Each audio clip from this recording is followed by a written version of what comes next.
So AJ Styles is supposedly, reportedly, going to retire on Saturday at the Royal Rumble. For real? If he loses to Gunther, he's going to retire. His contract is reportedly going to expire in February. Do you think he will wrestle again if he is leaving WWE? First of all, yes. That's such an open question. Yes. Yes, to answer your question. I think Sting's going to wrestle again. So I certainly think AJ Styles is going to wrestle again. Wrestlers don't retire, ever. If you had any doubt about that, Steve also put that to rest a couple years ago. Retiring at the Rumble? I just can't see that. Now WrestleMania 2 months away. I know Styles is a different kind of cat, but still, I just don't. Plus, the money fucking Tony Khan has, or Styles' general love of the game, you could go to fucking TNA or New Japan or any place. I can't see him just saying I'm done. But then on the other hand, he is a WWE guy, shockingly, which I would not have believed 20 years ago. At the Royal Rumble, though, who does that? Imagine losing AJ Styles and getting Chris Jericho. No, that's what I said. I made a joke to somebody. I was like, "This is like the wrestling version of Luka Doncic for AD. If it's Styles and Tommaso Ciampa for Hobbs and Jericho, except Hobbs is better than any player that the Dallas Mavericks got." That's very true. I don't need this in my life. Good for him, though. I hope it works out for Styles. Whatever he does, I hope he can walk 10 years. We shall see. So before we start the intro, what percentage are you putting on AJ Styles ever stepping in an AEW ring? 0 to 100. AEW ring. I thought you were going to say wrestling ring. 100. 100. But an AEW ring. 33. I'll give him a third. Decent job. All right. Well, we'll be talking about much more in the wrestling world, including last night's AEW Dynamite from Texas. And as always, Dynamite seems to always try to bring their best shows to Texas, it seems. So we're going to talk about that and much, much more on this edition of AEWramble.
Hello. It is me, your True Hill Phenom, SP3, and we are live on the True Hill Heat YouTube and Facebook for AEWramble episode 234, Enter Psycho Killer, reviewing last night's January 28th, 2026 edition of AEW Dynamite as only we can.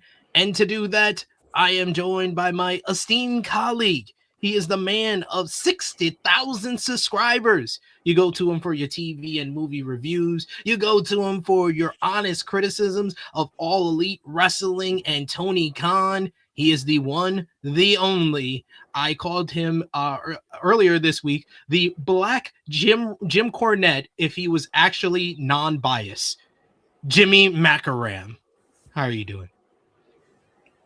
Tired, but relatively excited. It's a good show last night, which I don't say often. You don't. I think that was my other idea for our cold open this week, was to be like, what's the over under on us being as positive as we're going to be about last night's show on another show in the next 3 months? You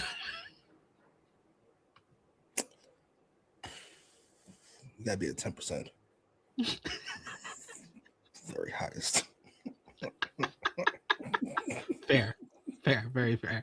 But us, we appreciate y'all for joining us live. Appreciate y'all if you're watching us on demand. Remember to show your appreciation back the simplest way possible. You can drop a thumbs up on this video. You can share this video with all your wrestling fans, friends, and family on all your favorite social media platforms. If you're new to the True Hill Heat YouTube channel, hit that subscribe button, hit the bell to stay notified for all the great content here. You can also sound off in the comment section. If you're watching us on demand, let us know what you thought about last night's AEW Dynamite from Cedar Park, Texas, as well as Tommaso Ciampa's big debut on the show, and Andrade pulling off a win that I'm gonna give him credit for. Tony Khan having a little bit of balls booking that, and of course me and Jimmy, because we manifested it. We were manifesting it all week. We did a prayer circle and everything. We were not arguing at all. We kept the positive vibes in our chat, so this would happen, and it happened. So I am happy that we manifest that. And of course, sound off in the live chat if you're with us live. We love to interact with all of you guys and hear your thoughts on last night's AEW Dynamite.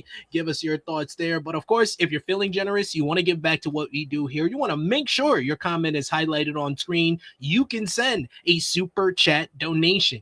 Any dollar amount matters. It goes back to contributors that you see on screen with us here, and we always appreciate the support. If we hit our super chat goal for today, we will be doing a Q&A. We haven't done that in a couple of months, me and Jimmy, where we like to kind of talk to you guys, talk to the members of the channel following an episode of AEWramble, and hear, your questions, any questions you got about old school wrestling, stuff outside of wrestling. We love to interact with all of you in that way. So if we hit our super chat goal today, we will be doing another Q&A.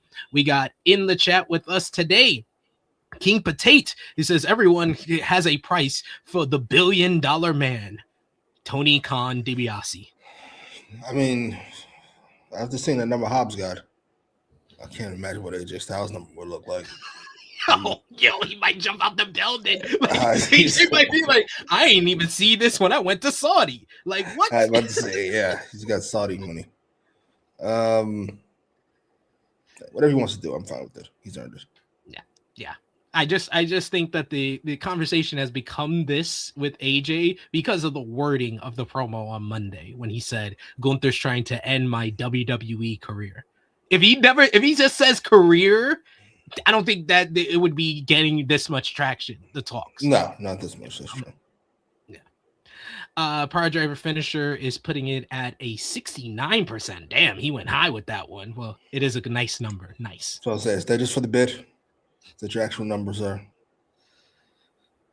That's a high number. That is a high number. Dion saying AJ Styles has been in WWE almost as long as he was in TNA. He's had more matches in WWE than he has in TNA. He was in TNA for nearly 12 years though. So he's hitting the 10-year mark this year. So he's not going to have more years than WWE than TNA.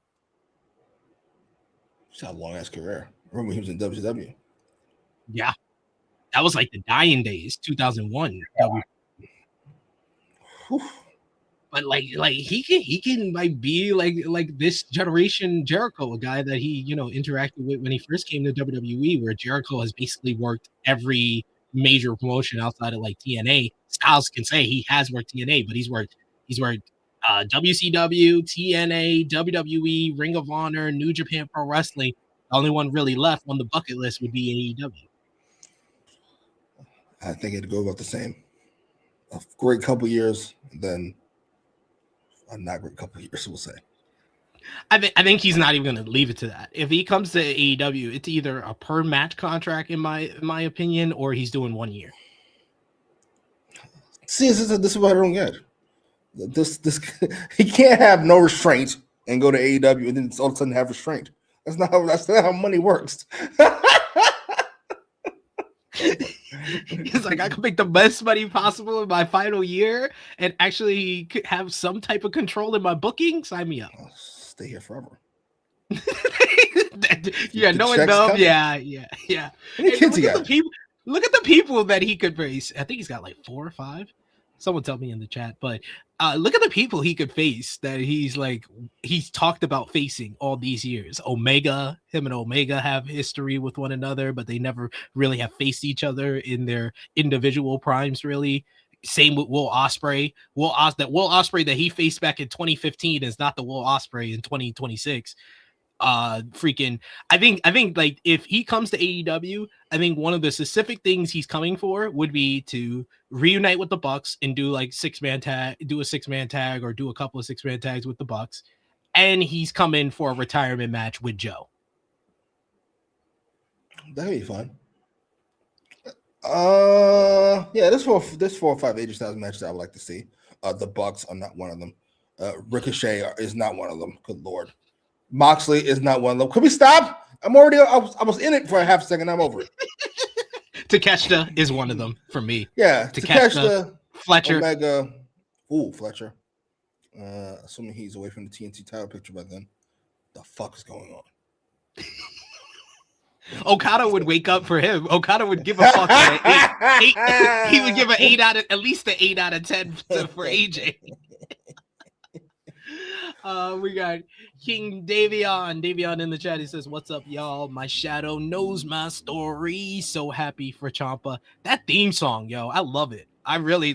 There's not like many theme songs that I instantly like. Oh, I like this. This is not a downgrade, really, from No One Can Survive. I was very hyped for whoever was coming out. Then it was Ciampa. I was like, "Oh, all right, that's fine. We can do that if you'd like, sure." I was like, this is a bop. Goddamn, this is a bop. Thank you, King Potato. We're trying it out. We're 3 weeks strong. I think we're on a strong 3 weeks of doing cold opens. Well, we might switch it up in a few and go back to the longer intros, but the cold opens are working for us. We got Alexander Fitzgerald, who says, Tony Khan really trying to make me tune into Collision to watch Ciampa. Damn you, TK. We also got Fire Finisher, who says, and yes, TK, keep bringing the best shows to Texas. I was glad WWE don't run in my city much because fuck those shitty house shows. Those house shows would be looking rough. Those main events be wild. Solo versus fucking Rey Mysterio. What? For real? Ain't this a bitch? I was gonna say, do you have any insider knowledge about this fucking Dynamite rating from last week? What about it? It's yet to be revealed. I thought I saw 521. No, that's a couple weeks ago. Oh, that was a couple weeks ago? Yeah, the week before that. Week before last. Oh, I'm not sure. They did the demo, but not the big one. Even WrestleNomics only did the demo. Yeah, it's been weird with all wrestling ratings as of late. Like that plus minus data, we talked about it when they first adjusted it. It's been like the death nail for Dynamite. For the only one that has really kind of stayed consistent after this plus thing is freaking NXT. That 600,000 always tunes in on CW. I had to say, because if you were sitting in front of your TV, I'm not going to show you. No, never mind. Never mind. Fucking, if you're fucking sitting in front of your TV on a Tuesday night and deciding I'm going to watch fucking Nikita Lyons, then you'll be there forever. You'll be in front of that TV forever. There's nothing that can change. You just change the fucking channel. Good Lord. Well, good luck to you. I'm not knocking it. I am knocking it, but good luck to you. See, like I know you said it, and we got Fitzgerald who says AJ feels like a WWE lifer, but then again, I thought Edge was a WWE lifer, so who knows? One thing that I've learned from interviewing wrestlers and watching wrestling for pretty much my whole entire life, I'm 37 years old now, never trust what any of these wrestlers say. Like, I know everybody thinks AJ is a WWE lifer because he said he wants to be like a WWE scout after he leaves. Edge says he wants to work backstage after he was done in WWE. Brian said he wanted to work creative and have already started working with creative when he was done in WWE. They all went to somewhere else. If the money was right, they will go somewhere else. You gotta take anything a wrestler says in interviews or in public statements with a grain of salt and half a pint of tequila. Very true. First of all, they're natural liars. No offense. I mean that with all due respect. Yeah. And even if they meant it, listen, motherfucker put a $5 million check in front of your face. It don't really matter what I said before. I've changed my opinions. It's weird. I don't know what happened. So weird. It's, I just had a change of heart. Just had a strange change of heart for some reason. I don't know if it was the extra zero or all these guys. Keep it saying Ospreay versus AJ at All In Texas with AJ going in as champion. Y'all want to crown AJ as champion already? Goddamn.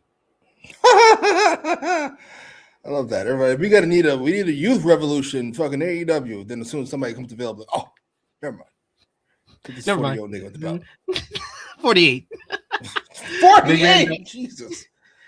Big Man Doyle says I found a Fightful article that says Meltzer says that Dynamite did 498,000.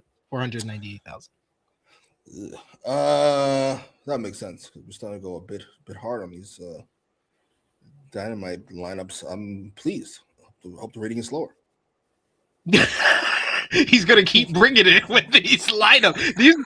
The last night was like a pay-per-view like level lineup with 3 title matches, and then the main event that they had, and then MJF being advertised, and Kenny Omega being advertised for the show, and then Moxley being advertised. Like those are your 3 biggest like draws and stars on the show. Yeah, and then next week you got a really big Omega match. You got a really big MJF match. Is Samoa Joe actually hurt?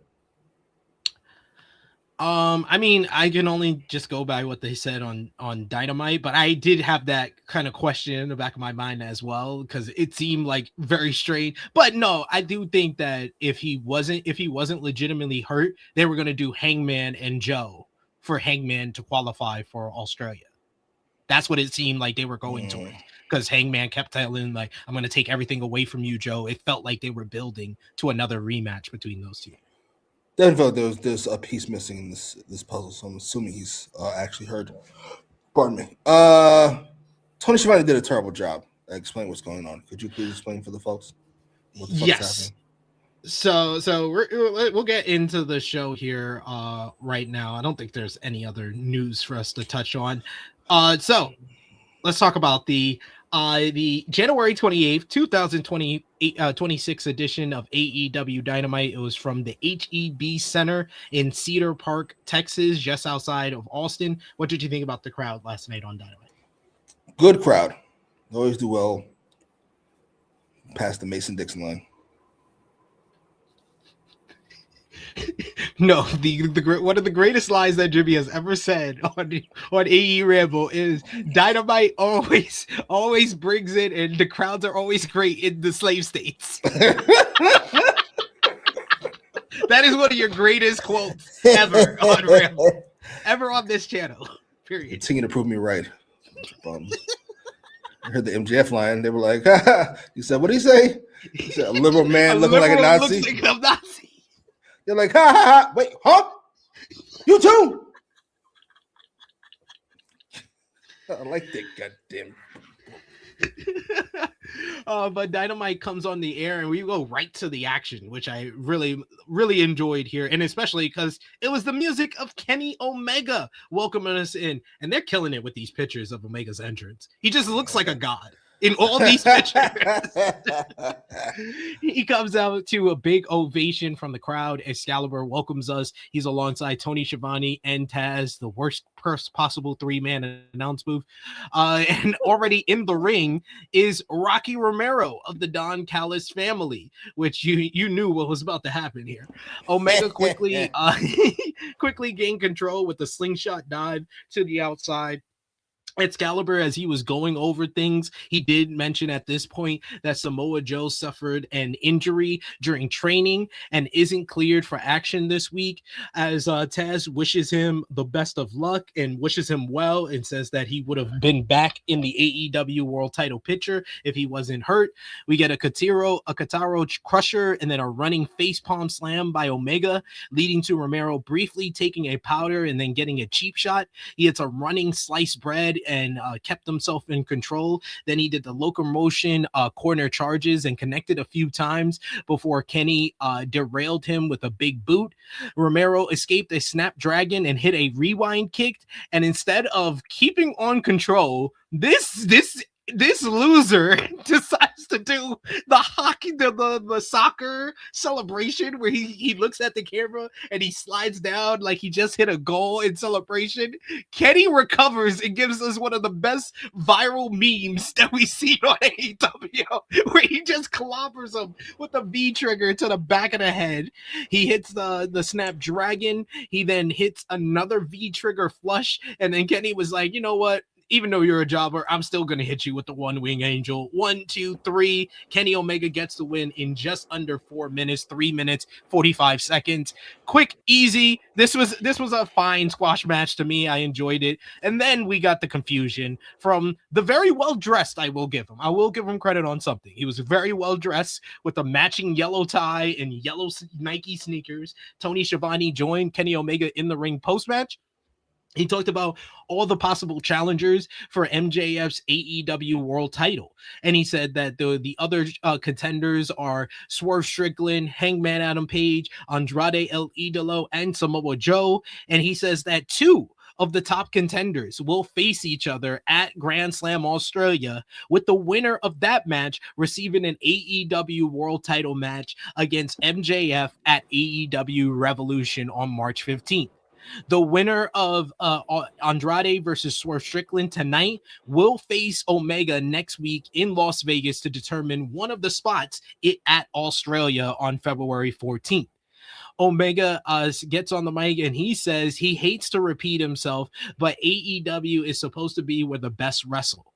So he says whether it's someone that he hates, like Don Callis and his Don Callis family, or someone that he loves, he'll become world champion once again. Speaking of people that Kenny Omega might just love, we have his former elite stablemate and good friend Hangman Adam Page, who interrupts this promo. He comes out, he power walks down to the ring. Page says that Omega looks good, but truth be told, after all these years, he'd rather be fighting beside him instead of against him. But with the AEW world title at stake, so be it. Page made the mistake of looking past Samoa Joe and the Ops and hoping that he'd get to defend the title against Omega again one day when he was champion.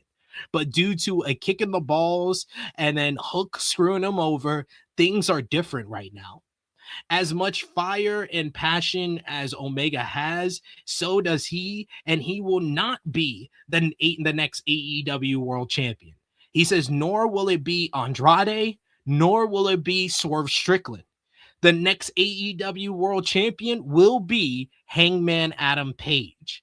This brought out, whose house is it? Swerve Strickland. He comes out to join the fray. He excuses himself for sounding like a broken record, but he says that he came back to AEW for the world championship, and he hasn't been pinned since returning to the company. Strickland's mission remains the same. He's getting back his world championship, and he doesn't care who he has to stomp out and ravage to get to what he wants. It can be anyone and anybody. And he looks right at Omega, and he does mean anybody. Omega replies and he says that he fancies himself as someone being pretty astute at reading the room, and he feels the animosity between them. Of course, we saw that a couple of weeks ago, and he thinks that Swerve is not just looking for a match, that he might be looking for a fight. Swerve laughs at this comment, and then he says more than Omega will ever know. And we see kind of this great shot of Hangman in the middle of his former two rivals, his two of his arguably his greatest rivals in AEW, looking on at this tense conversation between the two. This brought out the voice of Don Callis. I don't know if Callis had a swollen lip or a swollen tongue, but he sounded so different in this promo here. He walks to the stage and is booed out the building. He tells Swerve to enjoy being undefeated for now, as it ends tonight when Andrade pins him. And he says, "Little Kenny, Daddy is here," to tell him that when Andrade beats Strickland, he's coming for Omega. Callis hasn't forgot about Hangman Adam Page either, and he has something special in mind for him. All three of them are going to understand that the Don Callis family runs this show. They hit Omega's music, but he tells them to cut it. He tells Don that he should have been worrying about himself instead of his family, and then he just chases after Callis up the ramp, with Callis running for his life as this ends the opening segment. So I enjoyed the squash match. I thought it was an effective squash match to kind of just show Kenny Omega is back in rare form and he can beat people quickly like he's supposed to beat them. But I think like the confusion really comes from Tony Khan and his explanation. So what I think was supposed to happen was the match with Andrade and Swerve was going to set up who faces Omega next week. But I also think either tonight, Collision, or next week's Dynamite, we were going to also get the Hangman Adam Page versus Samoa Joe, and that sets up the second spot at Grand Slam Australia, because they did specify it's going to be one-on-one at Grand Slam Australia, number one contenders matchup to set up the challenger for Revolution against MJF. So basically, it seems like because of Samoa Joe's injury, Hangman's basically going to get a bye to Grand Slam Australia. So whoever wins next week between who won last night's main event and Kenny Omega on next week's show, the winner of that faces Hangman at Grand Slam to determine the challenger for MJF at Revolution. Gotcha. Now I'm with you. That leaves to believe. We'll get to it, I guess. But I can't see MJF defending his title at Grand Slam. And therefore, next defense would be at Revolution. Just a thought. Squash match was fucking fantastic. It's everything I ever wanted in my AEW wrestling, which is, can we just go? Do we need 10 minutes for this? Do we have to see Rocky Romero versus Kenny Omega? Who did Kenny Omega versus? Kenny Omega versus Alan Angels for fucking 16 minutes? Do we need this in fucking life? No, we don't. Please. This was like right in the middle of the Kenny Omega Sunny Kiss match that came up with the famous meme. That's like the greatest squash match in AEW history. And then this was like right in the middle. This was fun. It had a great moment in it with the soccer slide into the V trigger, and then it set up the post match, which was all the top baby faces interacting with each other. So this was effective for an opening segment. Omega looked great, and Rocky was perfectly hateable heel for 3 minutes. I enjoyed every bit of it. Post-match, it's fun seeing stars. People don't like promo trains less than AEW, then it's fine. Doesn't bother me either way. I want to see stars. And this was mostly good. No complaints. Outside of Tony Schiavone being terrible. I was waiting for that. I was like, where's the Tony Schiavone slander here? Hey, I'm trying to be fair. I'm trying to be fair to this guy. I don't want to always slander him.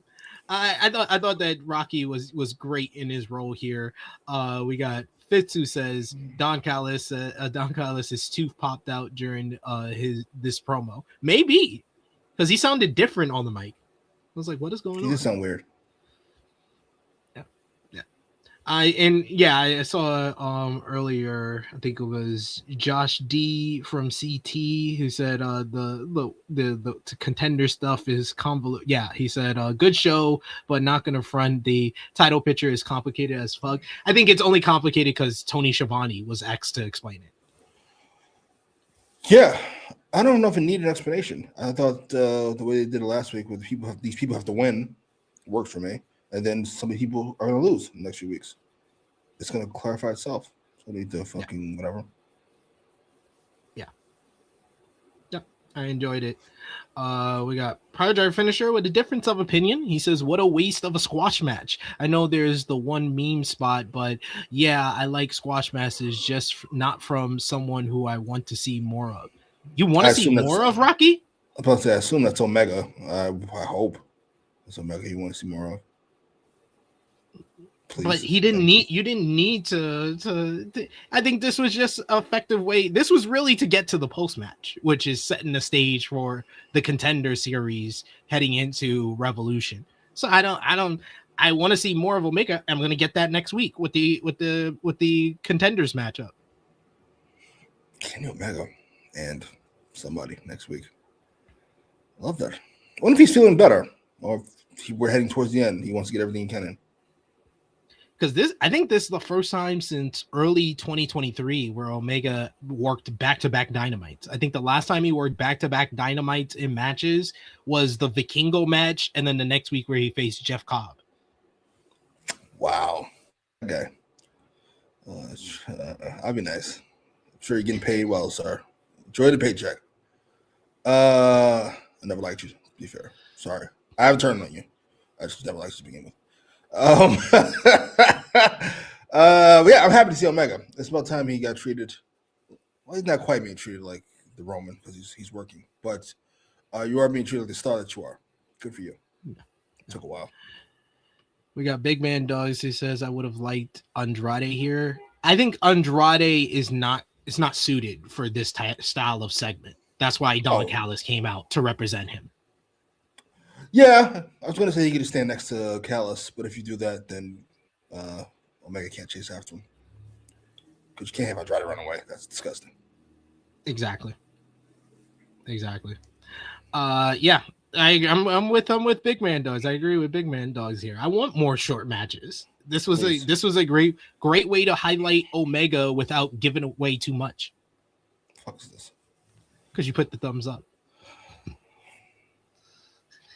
We need to get these things down. One thumbs up does this. Thumbs down. Nothing. Like this? No, I don't know. Oh, there we go. And if we want fireworks, two thumbs up. Two thumbs up. There. Boom. Remember to put the thumbs up on the video. Yeah. Oh man. But we get up next a video package to hype the AEW Women's World Championship matchup later on in the show with a pre-recorded interview from Kris Statlander and the Babes of Wrath. Like without hearing them, they look cool right here. They look very cool. Like Mean Girls. A little bit because Willow's not smiling. So yeah. Babes of Wrath though made a interesting proposition to the Sisters of Sin. They says they know that the Sisters of Sin will come out and interfere in Thekla versus Kris Statlander, so they want to make a deal with them. They'll give them an AEW Women's World Tag Team title shot if they leave the match tonight one-on-one between Statlander and Thekla. So I was like, that was a nice way to explain it being one-on-one later on in the show. Yes, very good. That's about the only positive thing I have to say about the segment. They all looked good. Does that count for anything? No, counts for me. You did not enjoy the actual words? Yeah, we got to put a bullet in the Statlander thing. I know we've been trying to chug this thing along, and we all wanted it, so we're going to treat it as good as we can. Yeah. Even Fitz, Mr. AEW himself. Yeah, it's over. It's over. We gave it a shot. We gave it a real fucking shot. It's not happening, Captain. Some people are not good at talking. Danny, I'll try to highlight one of your comments here. He says, didn't Andrade attack Omega when he returned the first time before being taken off TV again? The AEW creative team has early onset dementia. No, he was taken off for ridiculous reasons. So they eventually got to the matchup. They got to the matchup in another way by helping them build up wins before they face each other. So it feels like a matchup that can go either way instead of just going right to the matchup. It's not onset dementia. This is not the case of that.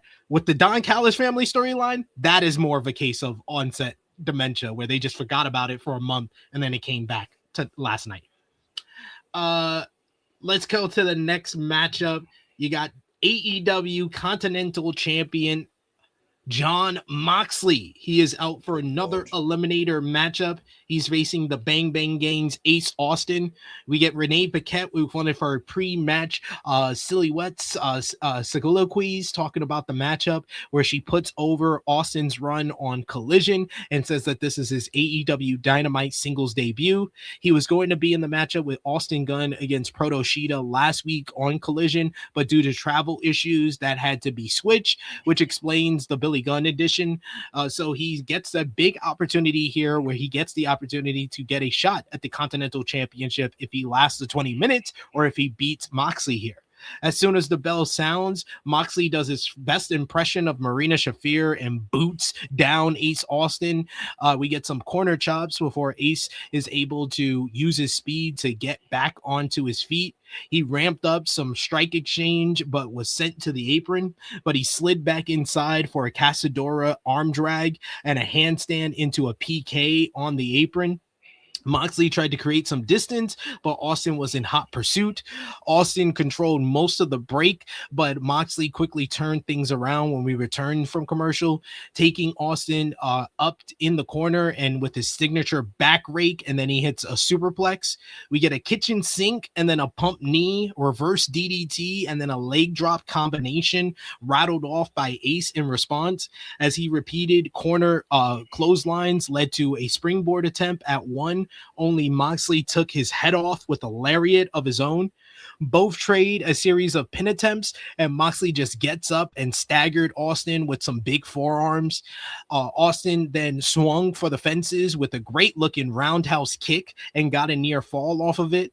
Both started trading strikes until Ace avoided a corner charge and hits a springboard kick for another 2 count. Austin took too long to capitalize, allowing for Moxley to fire off a cutter in midair, and then he picks him up and he drops him right on his head with the Death Rider for the 1-2-3. This match just went just over 10 minutes. I appreciate them cutting down on those long eliminator matches that Moxley has been having as of late. I thought this was just a fine matchup here. Post-match, we get Konosuke Takeshita coming out to interrupt Moxley's celebration. He gets in his face. Commentary reminds us that Takeshita was the only member of the Don Callis family who beat Moxley during the Continental Classic. Moxley says that he remembered how Takeshita beat him in the C2 as Takeshita points to the title before leaving. But with him distracted with Takeshita, Jake Doyle and Mark Davis and Doyle blindside Moxley from behind. They beat him down and stand tall as we're told that their tag team title match isn't next. Instead, it will be the TNT title match. They will be out here later on tonight, but this was just a follow-up to the current going on Death Riders or Jon Moxley versus the Don Callis family storyline. What did you think about the matchup and the post-match with the Takeshita stare down and Davis and Doyle attack? The match was what it was, and what it was a waste of everybody's time. Not very good. What was it, 10 minutes you said? Should have been about half of that. These two either have no chemistry or Jon Moxley is overrated. I'll let you decide which one of those two is actually the fucking case. I make no judgments. I'm the good guy. You're the good guy. I'm the good guy. Yes. Takeshita coming out was cool. Face to face was cool. Davis and Doyle attacking Moxley. Put them in the pile. Put them in the pile of dumb heels. I don't like this as a booking decision either. There are other heels in that fucking roster that could jump them. Therefore, makes the Moxley interference later maybe a little less expected. Yeah, outside of the 45 seconds with Moxley and Takeshita, I didn't like any of this. Not a bit.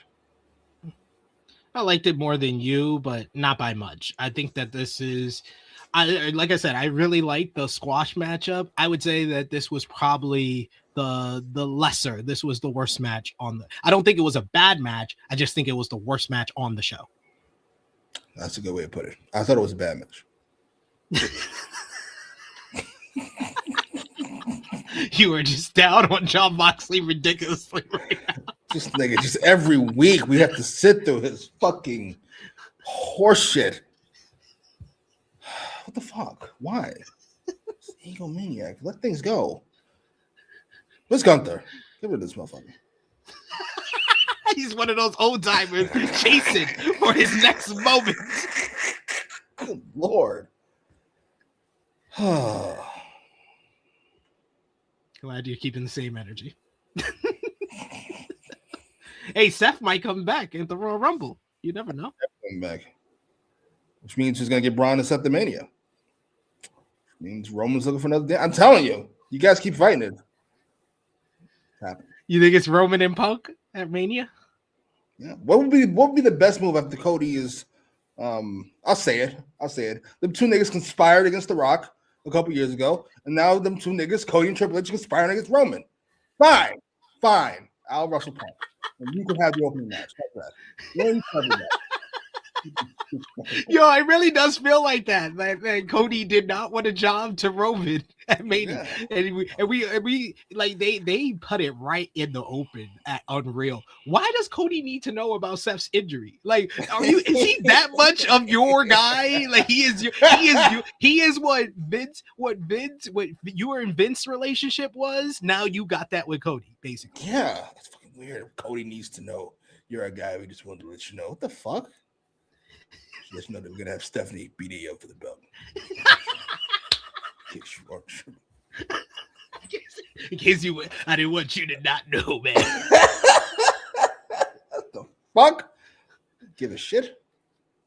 These two conspiring motherfuckers. These two number two ass niggas. Absolutely. I don't believe any of their horse shit together. I just sat in my trailer and I was devastated. That's not what she was like. Go out there, point at Roman. No, Triple H was probably like, I just want to let you know, Cody, we're not gonna re-sign R-Truth. We're not gonna. Okay. It's like that's weird. I wouldn't do that, but I'm not gonna say anything. I want you to let me know the next time. You're not gonna number 3. Yeah, you want to call? Yeah, Triple H is more of a number 3. He is a number 3. That is true.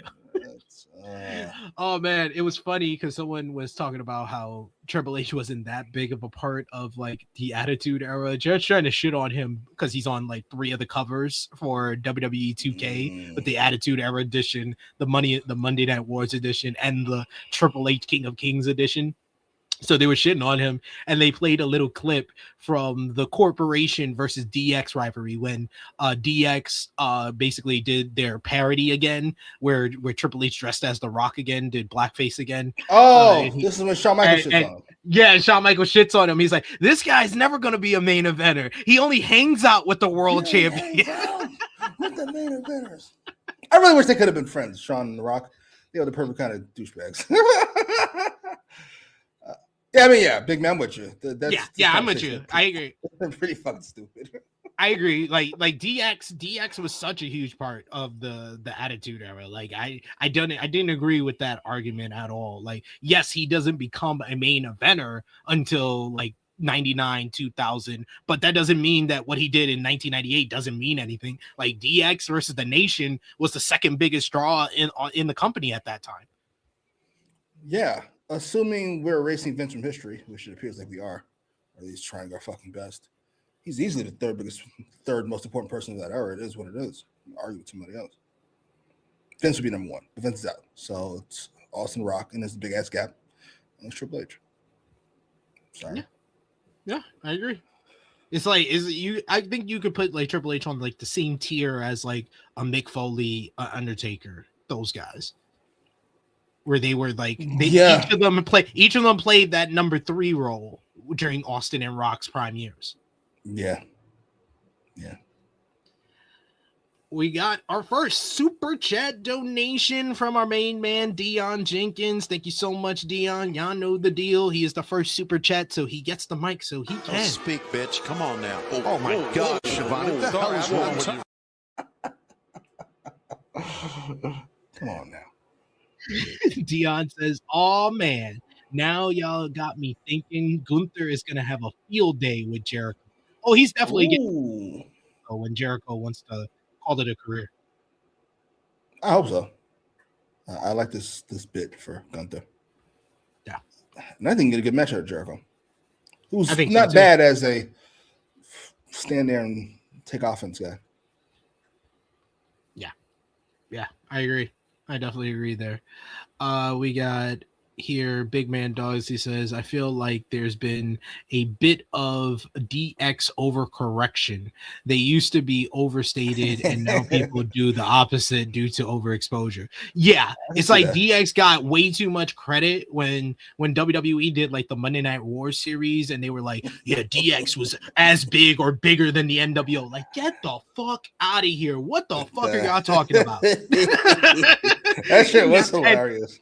And now this newer generation to shit on Triple H, they kind of be like, oh, they want to downgrade DX. Like DX was a mid-card act. Nah, you're bugging. Now you're just going in the opposite direction of underrating them.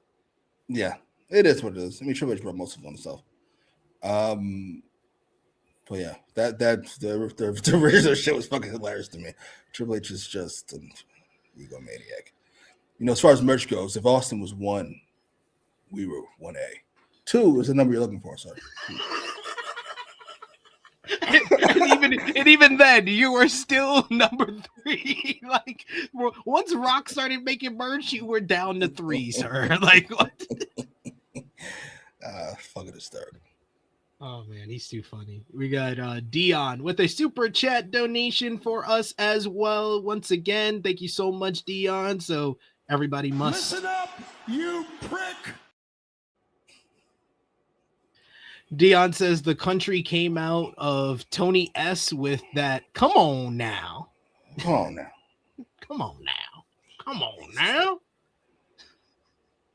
Yo, that Triple H shit. Like, did you see the meme of Triple H in the Royal Rumble with all the different Triple H's on the meme? It's like, yeah, there's a meme of Triple H on the Royal Rumble poster because you've seen like the new Royal Rumble poster that has all the different superstars in it. It's all different Triple H. Oh. Triple H of the X, Triple H with the ultra bald head. It's Triple H as COO. Like, yeah, that's hilarious. We got Bits in the chat. He says Triple H was the head case of the Attitude Era, a solid B+ player.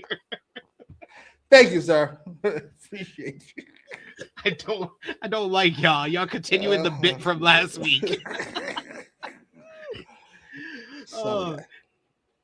Next up was TNT Championship matchup. Mark Briscoe defends against El Clon, making his AEW Dynamite debut, I believe. Another AEW Dynamite review on the show. Don Callis joins the commentary table, and he said after his men win their title matches tonight, he'll rename this the Don Callis Championship Wrestling with Taz as a one-man booth. I know Jimmy was like, give me that.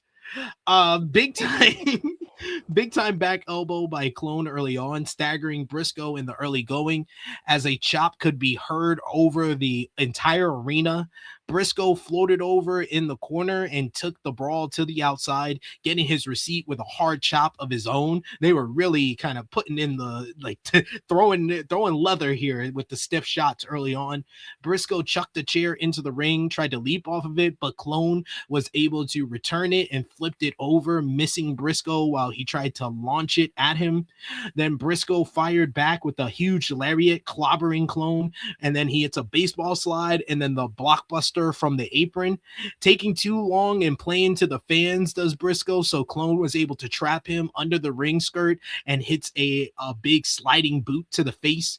Then it was all Clone during the commercial break as he connected with a one-legged springboard moonsault for a near fall. Callis put over how he has the best wrestlers from Mexico, the best wrestlers from Japan, the best wrestlers from Australia, the best wrestlers from Canada in his family. Briscoe was able to turn the tables and he hits a somersault tope suicida as back inside Clone fired off with a thrust kick, only to run into a series of jabs by Briscoe. Both had the same idea and collided with the double clothesline for the reset. We get a slugfest that ensues until Briscoe fires off an exploder, corner charge, and then the fisherman buster bomb. Then he goes up top, he hits the froggy bow, but Clone is able to kick out at 2. Briscoe signals for the J Driller, but Clone is somehow able to kip up on impact, and then he hits a big Pele kick. He then does a one-legged acai moonsault to the outside as Clone quickly took Briscoe back inside, and he hits a double foot stomp off the top. He then goes for a wrist and ankle clutch driver attempt, but is blocked by Briscoe. Briscoe fights him off, but then Clone gets him up for the proto bomb, but Briscoe's able to fight out of that. And then somehow he gets a schoolboy and the high stack for the flash pin, and he gets the 1-2-3 to retain the TNT championship. Very entertaining matchup here. I don't really like the J Driller spot because I think that commentary didn't explain it well, where it looked like he was vaulting off, like he didn't really get hit with it, that he was vaulting off. Instead, they sold it like he was no-selling the J Driller, which is Mark Briscoe's main finisher, so you shouldn't do that. Other than that, I thought this was a very good matchup between the two men. Briscoe, after the matchup, he gets on the mic and he says that he's not doing any ducking and dodging. He says that he'll be right back in action on Saturday night, and he loves the concept of the TNT title open challenge. So he wants anyone. He says the only asterisk is no one from the Don Callis family because he's sick of them. And I was like, thank God, because you've only been facing people from the Don Callis family and the Death Riders. Anyone else, he says, step up to the plate. The lights go out and we hear the heartbeat, and then we hear the my shadow knows my story. And then on the big screen on the Contron comes Psycho and then Killer, and I'm like, oh shit, he's here already? This was a genuine shock debut for the one and only Tommaso Ciampa, who gets a huge ovation from the Cedar Parks, Texas crowd. Pyro goes off as he walks to the ring. He circles around Briscoe and he looks at the TNT championship, saying that he's coming for it. Ciampa then kisses Briscoe on the cheek, and then he hypes up the crowd. You could tell how happy, how motivated, how hyped up he was for this debut here and the reaction that he got. And then it was made official by Tony Khan that Tommaso Ciampa will challenge Mark Briscoe for the TNT championship this Saturday on Collision from Arlington, Texas. This was a great moment, great debut for Tommaso Ciampa, getting a big pop. I think he, like, if you want him to like reach like the main event scene in AEW, that's not going to happen. I'll just throw that. But he can be a very key player in the mid card to upper mid card scene, and I think if they have him win this matchup on Saturday with Mark Briscoe, it's a huge statement of saying, like, we got him and we're putting the title on him because we actually believe in him and we have something for him and we're going to give him a push to start off his run in AEW. And this feels like he left WWE to come to AEW. So it feels very reminiscent of the Ricochet move of him leaving WWE to come to AEW, because it was so fast. He literally announced that he was leaving WWE and was removed from the roster page, I think on Friday last week. and then he turns around and he joins AEW. This is like the quick turnaround that we saw more for like Mariah May leaving AEW officially and then going to WWE, but in reverse for Ciampa. What did you think about the matchup between Briscoe and Clone, and then Tommaso Ciampa's debut in AEW? I thought the match was good. Very good? No, just good. I thought it was good. Outside the J Driller spot, which I thought was fucking heinous. And I don't blame commentary. I blame Mark Briscoe. And I blame El Clon. It's a terrible fucking spot. You landed on your fucking head. What do you mean he adjusted at the right? No, we do fucking. What if Don Callis, his crew does something with their necks so they don't get hurt? Enough of this fucking nonsense. That's the Death Riders, isn't it? Oh yeah, that was Dragon. Yeah, it's a terrible fucking spot, and it almost ruined the match for me. Otherwise, it was a good match. It was fine enough. Ciampa coming out, dope. Him being in AEW, I hope it pans out. Luckily for all of us, we get to find out relatively quickly. If you win Saturday, it's still alive. If you lose Saturday, it's over. It's pretty much that fucking simple. I don't. If you lose Saturday, we're heading into the Ruby Soho direction, which is you get a big first match, and then we're done. And then you're part of the crew now. If you get in where you fit in, which I gotta be honest, Mark Briscoe losing this early, it's not impossible. It's not impossible. Mark Briscoe's not the type that needs a long title run to me. Like Mark Briscoe's the type that needs a title. Mark Briscoe's the type that needs. That's also true. Yeah, I assume it's gonna work out. My guess would be a disqualification of some kind. It's a time limit draw. We'll see. I don't see a real finish coming out of this. We shall see. We shall see. We got Annika who says, I feel like Ciampa been itching to go. It did feel like that. Like to come out and like I don't know about you. I was genuinely shocked. And you know me, most of the time for AEW debuts, I like see it from a mile away. I'm like, oh, this person will probably show up here. Like with Ricochet, when he left WWE, I was like, oh, he'll probably come at Wembley for the Casino Gauntlet. He'll probably be in that. And then he came in that. We see most of these AEW debuts coming from a mile away. This felt like a genuine shock to a lot of people. Yeah, I think just the timing of it. It's so very soon, a random ass Dynamite. I'm not mad at it. I think this is the move. Now, I don't know. I put him on Collision as we continue to try to make something of this dying show. I don't know why we just don't let this thing go. It's over. You have frostbite on that hand. Can we do some more therapy? No, cut the fucking thing off. Save the rest of it. But whatever. Real quick, is that Jack Perry match on Jack Perry and Ricochet? That's on Dynamite or that's on Collision? I don't know. I think I saw a graphic that it was for Dynamite next week. So they get Ciampa and we get Jack Perry. Okay. I agree, Dion. Mark must protect his brother's finisher. Like that was his death nail. Like he's been very protective of that move until last night. It was weird. It was a weird like juxtaposition from how he's treated the Jay Driller since Jay passed. Yeah, a fucking clone. Are you fucking serious? Maybe his arms were supposed to be free, and they were going for like who counted the RKO like that? He just kind of landed on their fucking hands and popped up. That was. Mustafa Ali. There you go. This is kind of what they were going for. But the nigga landed on his fucking head.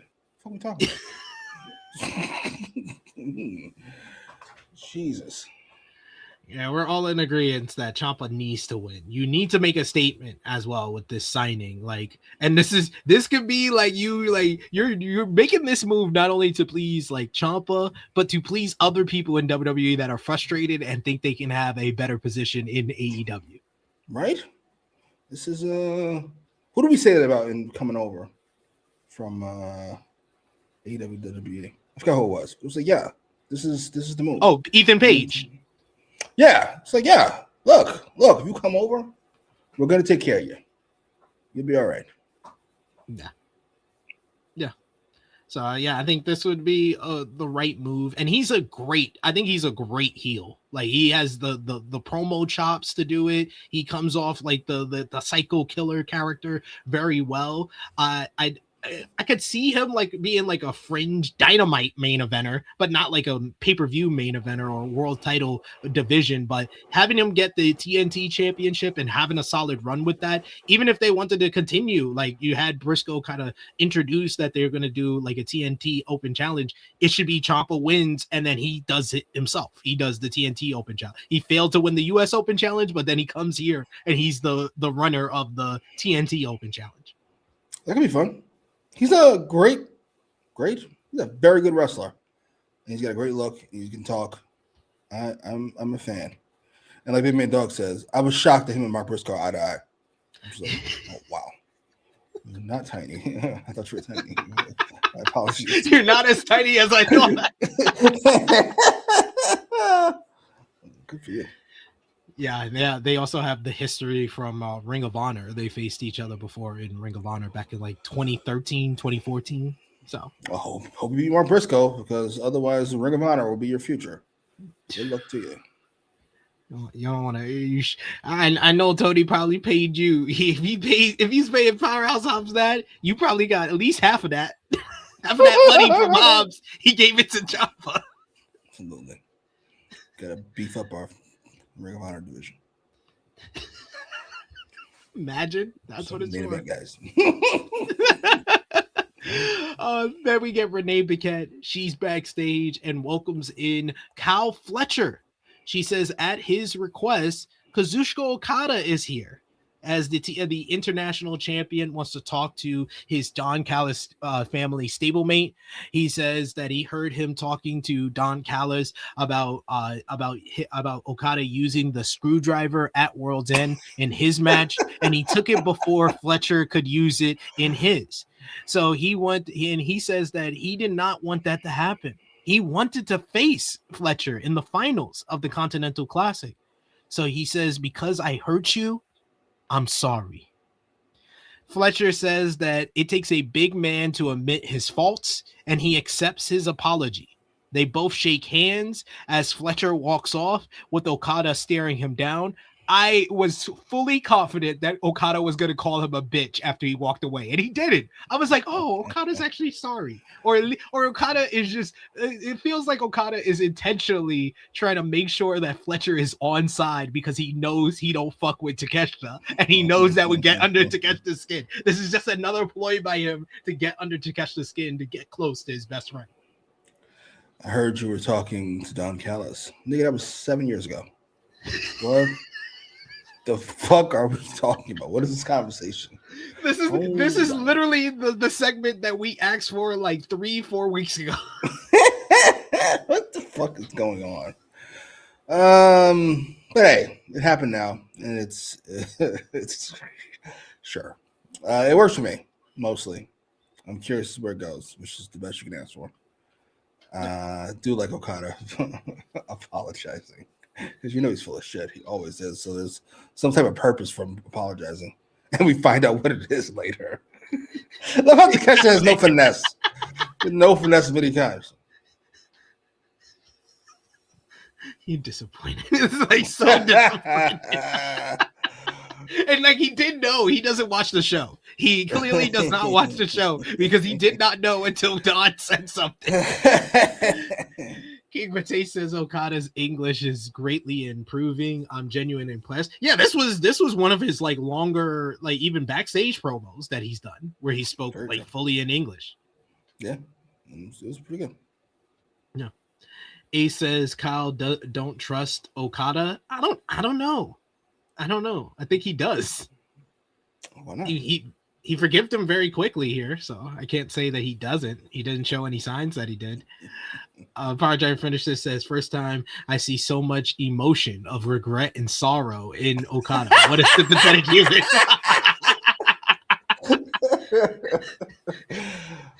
Lord. Yeah, like he was so reserved. Like it took so much of his power to not say bitch at the end. Like you can tell he had that bitch right on the tip of his tongue. I'm gonna need some backstory. I assume I get it from Don Callis as to the relationship between him, Callis, and Takeshita. I know Takeshi's is first, but at this point, why am I still here? Yeah, why am I dealing with any of these people? they have stretched this story too long. Where like we'll get into it more when we get to the segment that Takeshita is basically at the point where he's either a passive idiot or he's a dork that's still sticking with the same crew that has been like emotionally abusing him for months. Yeah, like it's got to be like fucking Don Callis bailed him out of jail or paid for his kid's kidney transplant or some shit. It's got to be some outrageous shit why he's still sticking around Don Callis. Or like he bought his contract and he's the reason why his like wife is in America and stuff. Oh, that works. Yeah. He brought his wife over. Yeah. We get the entrance next of our AEW World Champion Maxwell Jacob Freeman, MJF. He walks down to the ring as Tony Schiavone compares him to when a dog pees on themselves. I was like, what are you talking about, Tony? Tony, yeah, he compares him to a dog pees on you, and MJF is the pee. MJF asks Taz why they're having them work in this dump, like in a dump like this. Taz has no answers for the champ. Before MJF could get another word out, the music of Brody King hits, and he slowly walks down to the ring as MJF demands his music be cut and the fans start barking. Apparently King is as deaf as he is dumb, says MJF. He said, and MJF asks if they can speak like men. The crowd loudly chant for Brody as MJF told Bark Boy last week that he needs to beat someone that matters, but he's still following him around like a lost puppy. He says this is the same thing that King did with Malachi Black. Remember him? He says it terrified MJ. He was like, oh, it was so spooky how you guys used to turn the lights off and on. King says, he then says that King then followed Buddy Matthews. Yeah, Buddy Matthews, a name that strikes fear into everyone's hearts. He questions how his ankle is, and he says, but actually, he doesn't give a shit about that. Now King is following that loser Bandito. So maybe he should follow MJF around. He'll pay him to follow him around, in fact. They'll have to fix his aesthetic a bit. He says he's never in his life met a liberal man that looks more like a Nazi. This got a huge reaction, huge laughing reaction from this crowd. He says it's okay. MJF will get him in a nice suit and even a scarf, as the pipe dream of King beating MJF is just that. It's a dream. The reality is, in order to be the champion of the world, you need to be a leader. Just like these smuck fans, though, Brody, you're nothing more than a follower. King responds and he says he doesn't need to follow anyone. He says what MJF just described with all those people is his friends, something that MJF has never had in his whole entire life. Brody says that MJF is right. He sat down with Tony Khan and they tried to think about who Brody King should face to potentially earn a shot at the AEW World Championship. And they figured it out. He could face you. Yes, you, MJF. Next week, they'll have an eliminator matchup. And if Brody King wins, they'll have a world title match at AEW Grand Slam Australia on February 14th. King will become the leader that AEW needs. He left with a big smile on his face as MJF could not be more upset with that as he's blowing up in his face and complaining to anyone who would listen around ringside like, I didn't agree to that. I didn't agree to that. I thought this was another very effective segment. They made this different from last week. They let MJF do a lot of the heavy lifting here, and I thought that Brody King came off well with his response here. So what did you think? Yeah, MJF was good. And the Nazi line popped me. I'm sure it didn't pop some people in Texas. So like, God damn it. I like Brody. Goddamn shame. But it was mostly good, and Brody was good in response. I like the idea of facing MJF. My guess is MJF goes over, which I'm not mad at. I thought if we were going to have a title match at Grand Slam, that Brody would win this, but we're not. Be my guess. So we'll see. We shall see. This is good. Some solid booking right there. Yeah, this was solid, logical, straight to the point. Because we were thinking about last week, like who could Brody King possibly face? You know, with Samoa Joe now being out of action, that eliminates the person that I brought up. That it seemed like a lot of people agreed with, but yeah, it just cut out the middleman. Have this really be. This is really a rivalry between MJF and Brody King. Brody's not in the mix with the top baby faces who are chasing after MJF in the World Championship, or the top guys that are putting up there. This is more Brody not only trying to get the AEW World Championship, he's also trying to get revenge for Bandito. So it makes sense that it needs to be one-on-one between them, unless MJF was going to pull out some type of obstacle course like he usually does for somebody. But I like them just cutting to the chase and doing an eliminator instead. Yeah, if Joe was around, I probably would have did Joe and Brody. I do like that idea. Then have Andrade beat Swerve and probably Hangman too, and then lose to Omega. Yeah, this works fine enough. The Hangman stuff, whatever. We'll see. He got a pass because he's the main character, which is outrageous. It is like Triple H 2000. Things all over the show. Third best wrestler here. What the fuck's going on? And I agree with Louis here. MJF as champion, like the AEW World Championship picture, I talk about it every week. It's the best thing on the show. It's the most inspired thing, and it creates conversation with the fans as well. Agreed. It is the best part of the show by a lot. I don't know if he makes the show better, but he makes the title picture better. Yeah.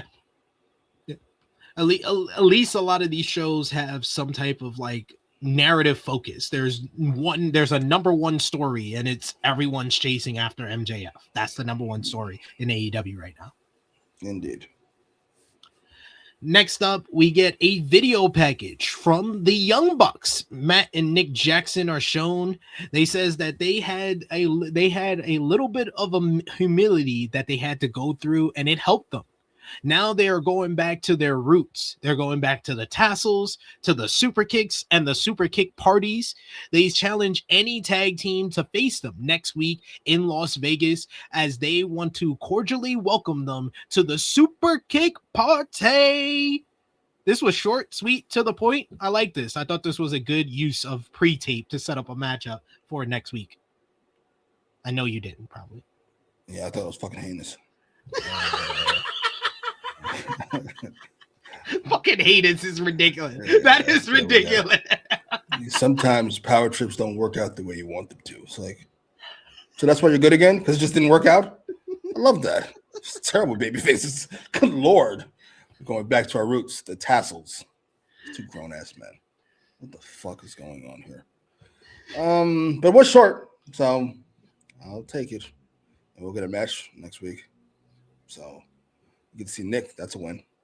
As far as just doing anything, like making them likable, or looking forward to seeing anything they're going to do, not even a little bit. Maybe miss them heels. Miss them as heels now. Go back to our roots. Tassels.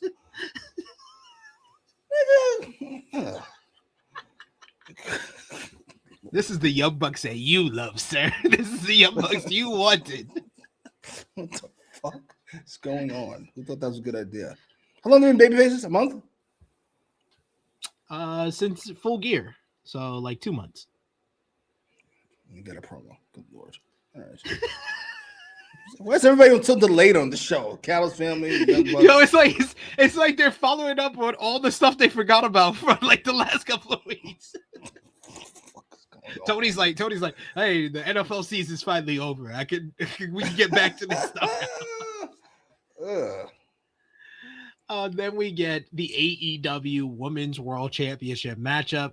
I want to say this was the match that exceeded my expectations the most on this show, because I had low expectations, but this seems to be the theme of the Statlander, because like we've established, Statlander isn't the best on promos. They don't give her a lot of storyline elements, but when the bell rings, there probably is no one better in AEW at exceeding expectations and over delivering like Kris Statlander is. We see that the Sisters of Sin are out with Thekla during their entrance, but they left soon after. We're reminded that the title match was offered by Babes of Wrath if they keep their distance from this matchup.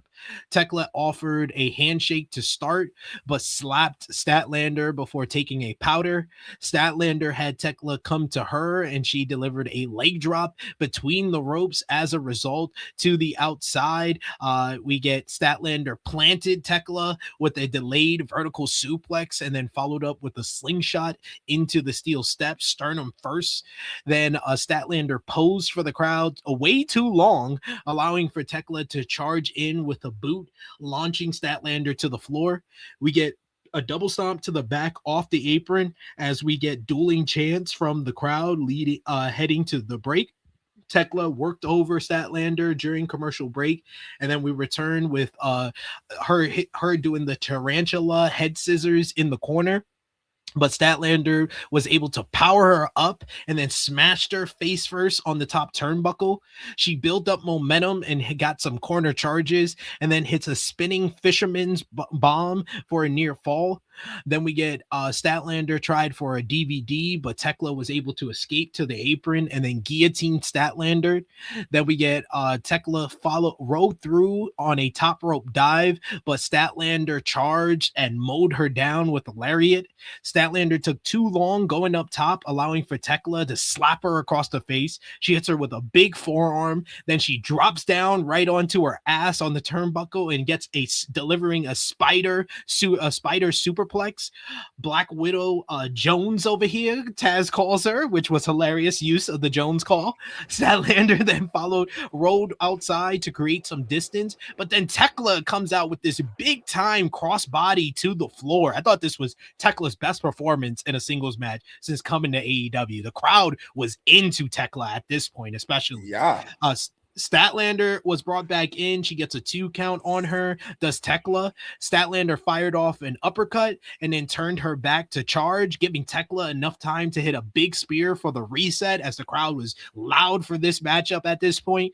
Both started swinging on their knees and rose to their feet. Statlander screamed at Thekla to beat her, but instead Thekla was about to hit her and then spits in her face. Then she gets a Black Widow submission applied, but Thekla wrenched at the arm and then snapped back on the arm and then hits the curb stomp, but she's only able to get a 2 count. She does the spider pose and then she charges at Statlander again with another spear attempt, but Statlander catches her with a thrust kick. Thekla rolled out of the Saturday Night Fever into a roll up for a 2 count. Then she matrix out of the discus clothesline, does the spider walk off of that. She tries for another spear, but Statlander catches her. She hits the Babe with the power bomb, Willow's finisher, and then picks her up and drops her on the head with Saturday Night Fever for the 1-2-3 to pick up the win and retain the AEW Women's World Championship. I thought this was a great match. This really over-delivered for me. I enjoyed the hell out of this one. And like I said, I think this was Tekla's best singles match since coming to AEW. Post-match, we get the Babes of Wrath. They come down to the ring to celebrate with Statlander until we see Megan Bayne and Penelope Ford. They walk to the stage and they stare down with the champions, teasing a potential either tag team title match or maybe even Megan Bayne going after the AEW Women's World Championship. I'll leave this picture up a little bit longer for Jimmy because I know he enjoyed it. I can't concentrate. As the Babes of Wrath and Kris Statlander watched on. Hello. What are you doing? Why are you putting on my shoe? You say hi? Hi to everybody. Say hi, Jimmy. Hi, Jimmy. There's a scary monster in my house. You can see. It's flying and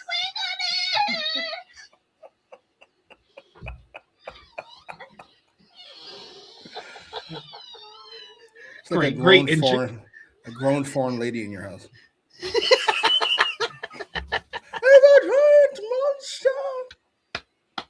What supervillain is this? What did you think about Thekla versus Kris Statlander? What did I think? Oh yeah. That was a very good match. I enjoyed it quite a bit. I'm shocked how over Thekla was. And then I realized she's blonde and white versus this weird hippie-esque alien, probably goes by they, them, and we're in Texas. Yeah, definitely Team Thekla over there. They them. I'm done with you. Yeah, that was a really good match. Statlander always great in the ring, and I thought Thekla held her own mostly. I think the what was I going to say? I think the character of Thekla, I'm not gonna say it's found its footing. That's the wrong word, but we're getting there. It's properly, much like the Judgment Day. The more ridiculous it is, the better. I can't take you seriously, but if you're being silly, I'm into it. I'm into it now. Okay, and that's kind of how I feel about Thekla. She's had these two weirdos. She's making stupid faces in the ring. You know what? Okay, yeah, kind of see it. Sure, this is really good. Mega Man should beat Statlander for the belt. That's all I'll say. Yo, seriously, because honestly, maybe it's a hot take. I think they should have done a pivot here. I would have put the title on Thekla. Oh, shit, Jesus. I would have put the title on Thekla here. Like, she was over. The crowd was begging for it. Like, they wanted her to win here. Poor Statlander. All right, take it easy. All right, let's not go crazy. Statlander is a great in the ring wrestler. Take it easy. Lose your fucking mind. Oh, we got Annika who says this made me feel like they should have done a better job with Tekla's presentation. This definitely could have been in Australia. I don't know. I think it was fine here. I don't know if it would have got the same. I mean, the Australia crowd's going to be great, but yeah, I mean, they really should have just kept Thekla out of that one scene where Kris Statlander bodied the entire Triangle of Madness. Like, that was made this like, okay, Statlander needs to probably win this. Yeah, I'm about to say, listen, we can all say coulda, woulda, shoulda, but it did happen. She was part of a trio that got their ass beat. You cannot beat Statlander 101. I'm sorry. It is what it is. Sorry. Yeah. Goddamn. Here we got King Potato says Megan and Penelope coming out made all this mud that much better. Jesus. We got Dion who says Joey Janela got game. All types of game. I don't understand the single thing that's going on here. Riz Master told Joey Janela.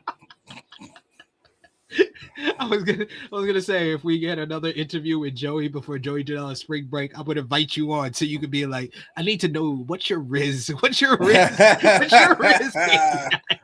What's your move, sir? How did you get these two? Please explain your mindset. What was going in? Instead of asking about matches, you're like, what was your mindset when you first approached Penelope? What was your mindset when you first approached Megan Bay? We got a super chat donation from our boy Laron Ford. Thank you so much, Laron, for the support. We appreciate you, good sir.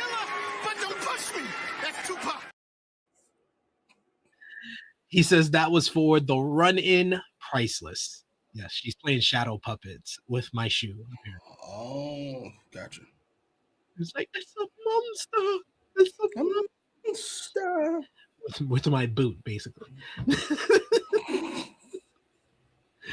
Oh, y'all are foul in the chat. We got Fitz who says Stat's biggest rival is her promos. It certainly is. We did it. We did the run. Are you all satiated now? Are you all happy? Can we move on? Let's move on. So what do you think? So let's do what we've done multiple times with the AEW World Championship. So Statlander, Megan Bayne, Willow. Yes, that'd be my order. And then who would be after Willow? Nobody. Nobody. It's the champion till this company folds.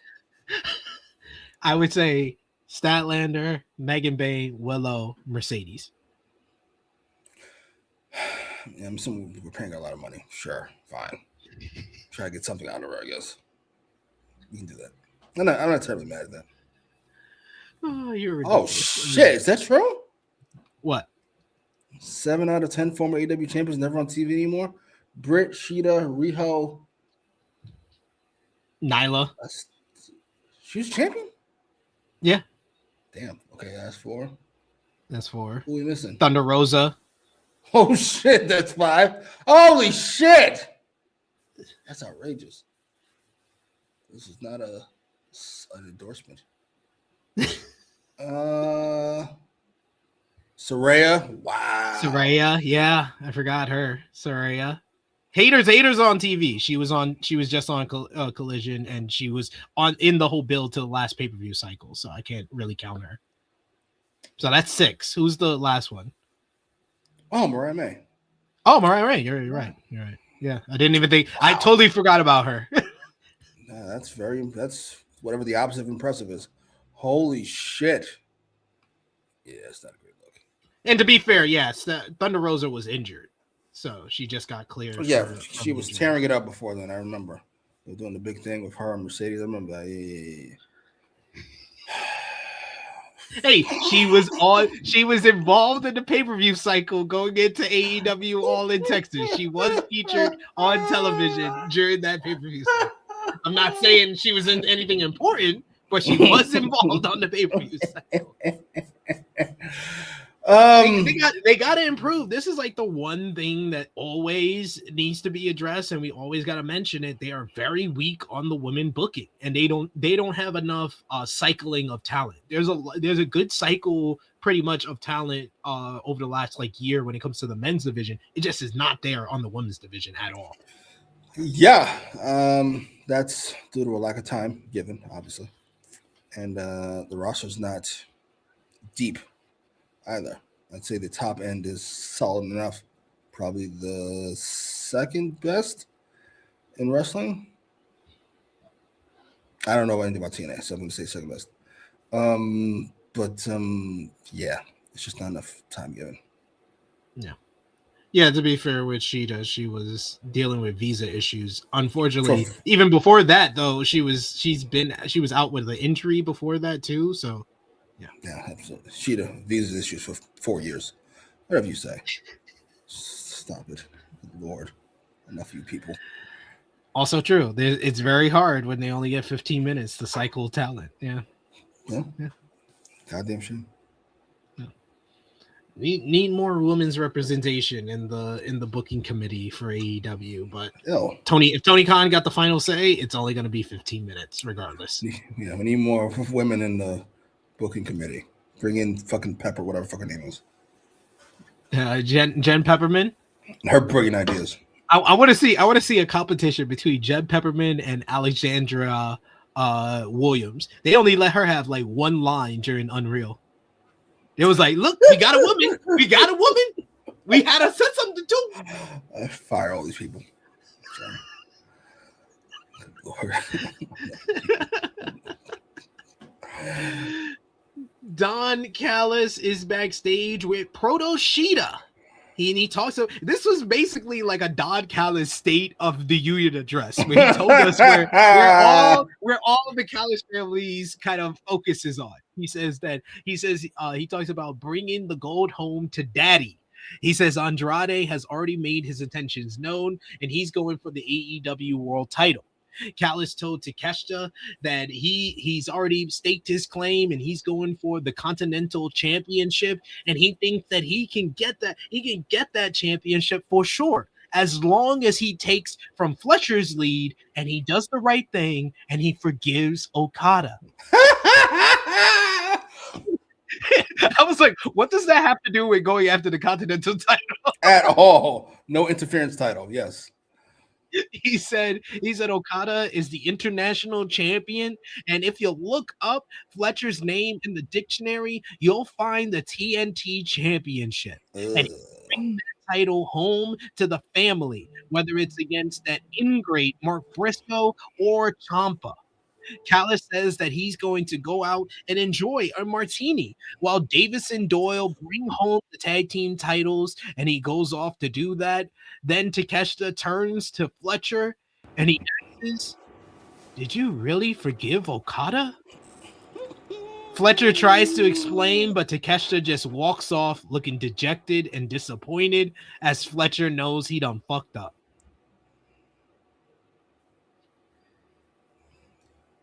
They got it. They gotta get to like before we either on this pay-per-view cycle or after Revolution, immediately after Revolution, preferably, we have to get a shit off the pot moment for Takeshita. He's got to leave these niggas. Like you could say, oh, he's only staying because he was the first choice of Don Callis, or he's only staying because he's best friend for Fletcher for only so long. Yeah, it doesn't really work this much. This was fine, by the way. I appreciate Callis being focal point of the television show. Yeah, he did. He did sound kind of sad. Like, you not really you too. Forgive Okada? Yeah, like you too. Believe this nigga's horse. You too. Yeah, A plus delivery for Takeshita. A plus. Yeah, there's a lot going on. Something I'm not a fan of. I ain't gonna hold you. Fletcher going after the fucking AEW the TNT title is. I told you all when it happened. When you all were telling me it's a good idea for Will Ospreay to attempt to make Kyle Fletcher to an upper mid carder, and I said we have enough of those. What's he gonna do? Just hang out with everybody else? And now here we are, every fucking year later, with him just hanging out because, of course, good lord, the TNT title again. Mark Briscoe, I assume, again. Good lord, poor Kyle Fletcher. Did all that work to be in the same. I would love to see Fletcher versus Ciampa, even though he would make Ciampa look like a dwarf.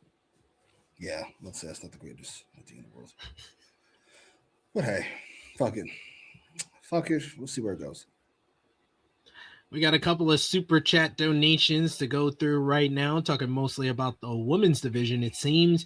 First up, we got our main man, Alexander Fitzgerald. Thank you so much, Fitz, for the donation. We're going to show you some support. You fucking mark! It says Tony Khan would be the person to have an all-women's pay-per-view and book an event with Vince. So Vince McMahon action. First ever winner is a fucking man. That's hilarious. I can see that. It's going to be, what was her name? Santina Morella versus Harvey Whippleman in a wig and dress. I'd have been pissed. That's probably why Vince did it, though. I thought it was hilarious. It's like, I love this stuff. What a weird person. Vince. Oh man, I wanted to tell you, I was on we did an interview today with Court Bauer, who's the like the owner and founder of MLW, but he worked in WWE Creative. So we were like talking about Unreal, and Jeremy asks him like, what's the craziest pitch that he ever done or heard in the creative room? And he told this great story, bro, where he tells us that he showed Vince McMahon Onita in FMW, and they wanted to do like one of those FMW death matches with like the explosions and the ambulance and stuff, and they showed it to Vince, and Vince liked it, and he says, yeah, sure, we're gonna do it. And he was like, somehow, some way it got into like Kevin Dunn's hands and Kevin Dunn's team, Jesus. And then all of a sudden, a few weeks later, they're like, from there it became, yeah, we're gonna do the Undertaker versus the Great Khali in a Punjabi. I was like, holy shit! You're telling me that Onita death matches led John to the Punjabi prison match? That sounds believable to me. These two old niggas just going back and forth, and it ends up with that. It's brilliant. I love it. Oh, such good shit. So good. We got another super chat donation from Dion Jenkins. Thank you so much, Dion, for the support. We'll Be show serious. you. I'm not going to sit back and take this fucking shit.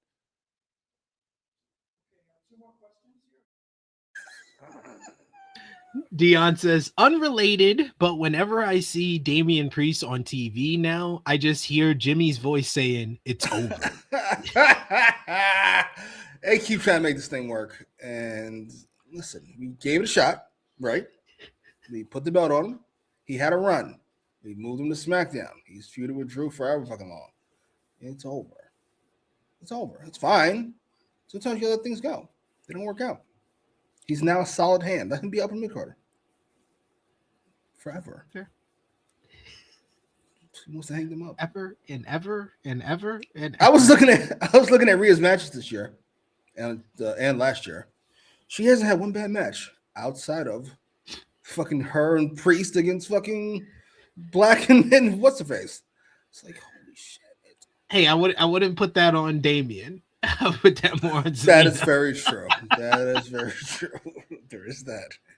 So the 1 weak link here as far as that goes. Oh, we got a one final super chat donation from a new face in the chat. I'm Famous King. Thank you so much for the super chat donation. We'll give you a big thank you. Thank you. Fuck you. Bye. Famous King says, first chat, what's good? Good to see you in the chat. Thanks for coming. We're here every Thursday reviewing AEW Dynamite, so join us once again next week. He says, Nyla was horribly booked. 100% for like this historic champion and like the monster heel that she was like first presented as. That title reign was nothing like it should have been. Like it wasn't like a Awesome Kong or like anything. Like she was kind of booked to be the Awesome Kong of the AEW women's division and never reached that apex at all. I mean, the problem with her reign is the problem with most reigns. A lack of attention to detail and a lack of giving a fuck, which probably go hand in hand. I thought she found her footing when she lost the belt, though. Took a couple years after that, but she did find her footing as more of a comedy character as opposed to a monster, which is a shame. I thought it could have worked. Still think she had the best Jade Cargill feud in AEW. Oh, she is fucking hysterical. I thought that should have been the show. I wasn't joking. I was completely serious. That should have been the whole show. Jade and the baddies versus fucking Nyla Rose. That should have been the show. I'm still mad that they used our idea of pairing up Nyla Rose and the Bang Bang Gang. She really could have been the China for the Bang Bang Gang. I just see her and Juice Robinson together. That just works. It just works. Jay White slowly starts to lose his cool with this shit. The coolest man on the planet can't deal with these two. Yep. Annika saying one of her best lines that she was so entertaining. I like cake and violence. That was great. There you go. Keep sending a super chat donation. Keep sending the comments in the chat. We go to earlier today in the show. Ricochet is in front of the camera, and he is doing some play-by-play as the Gates of Agony beat down Jungle Jack Perry. They show a video package before this with Jack Perry's comments on Collision last week, where he issued the challenge for the national championship after becoming #1 contender the week prior. We go to Ricochet, who's saying that we were supposed to hear from Perry, but there's been a change of plans. Perry was shown trying to fight off the GOA, but he got beat down severely as a result. Finally, they take him over to a table nearby and they drop him with the open the gates through the table as Ricochet poses for the camera.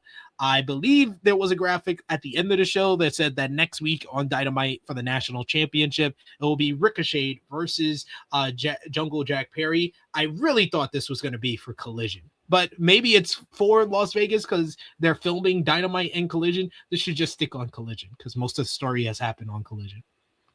Yes, please. And thank you. These are two Collision ass niggas. Can't they just stay on Collision? I don't understand why we're trying to fucking fight this. Ricochet and that ugly belt. It's not really ugly. It's a throwback, we'll call it. Please and thank you. I'm glad he's getting his TV time. I'm glad he's happy, I suppose, being a mid-carder on Collision rather than a mid-carder on Raw or SmackDown. I don't get it. I suppose the paycheck's better. There's that. Save us, Samantha. And that will elevate him back to the upper mid card where he was at this time last year. And I understand not everybody can stay in the same position, but this time last year, he looked like he could be like a fringe main eventer. Now he's like firmly in the mid card because you gave him a title that you just came up with out of thin air.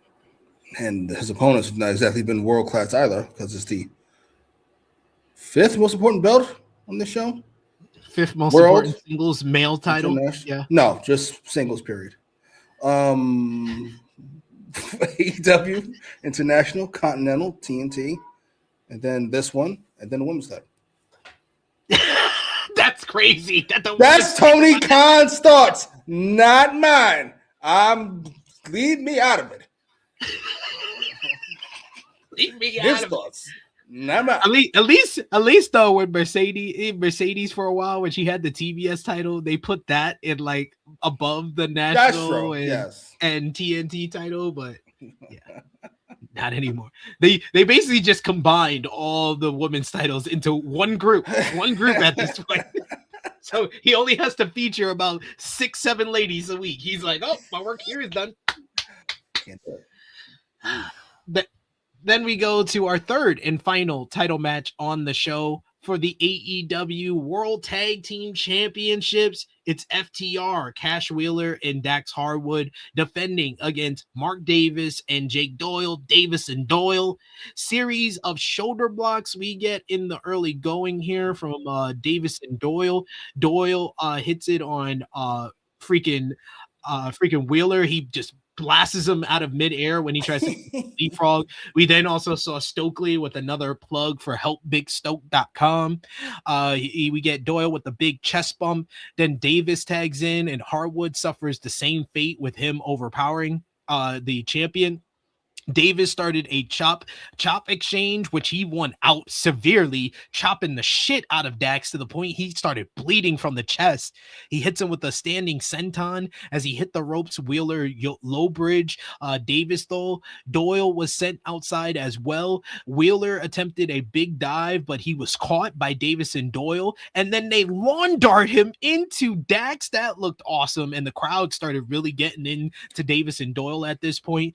We get this fierce chop exchange where Harwood's chest is just bleeding profusely at this point from all the chops from Davis and Doyle, who fired off an enziguri and then a momentum lariat by Davis. Wheeler made the save and then planted Doyle with a power slam. It was no sold as Doyle just powered up and then mowed him down with another body block. Stokely called Doyle a Neanderthal as Harwood was placed in the corner and he wanted a superplex, but Wheeler made the save again and spiked Doyle with the DDT on the apron, which was really kind of the downfall of this whole entire matchup. That was going really well up to that point, but you can hear on the replay Doyle saying as soon as he lands, because he holds on to the top rope as he's taking the DDT on the apron, and he immediately says, I just tore my bicep. So he's out of the match. They're out. That took him out for the rest of the matchup. And you could see in the ring, they're like, you could see the referee talking to each guy, kind of telling them, like, we got to go to the finish, basically, at this point. We can't do 2-on-1 for that long.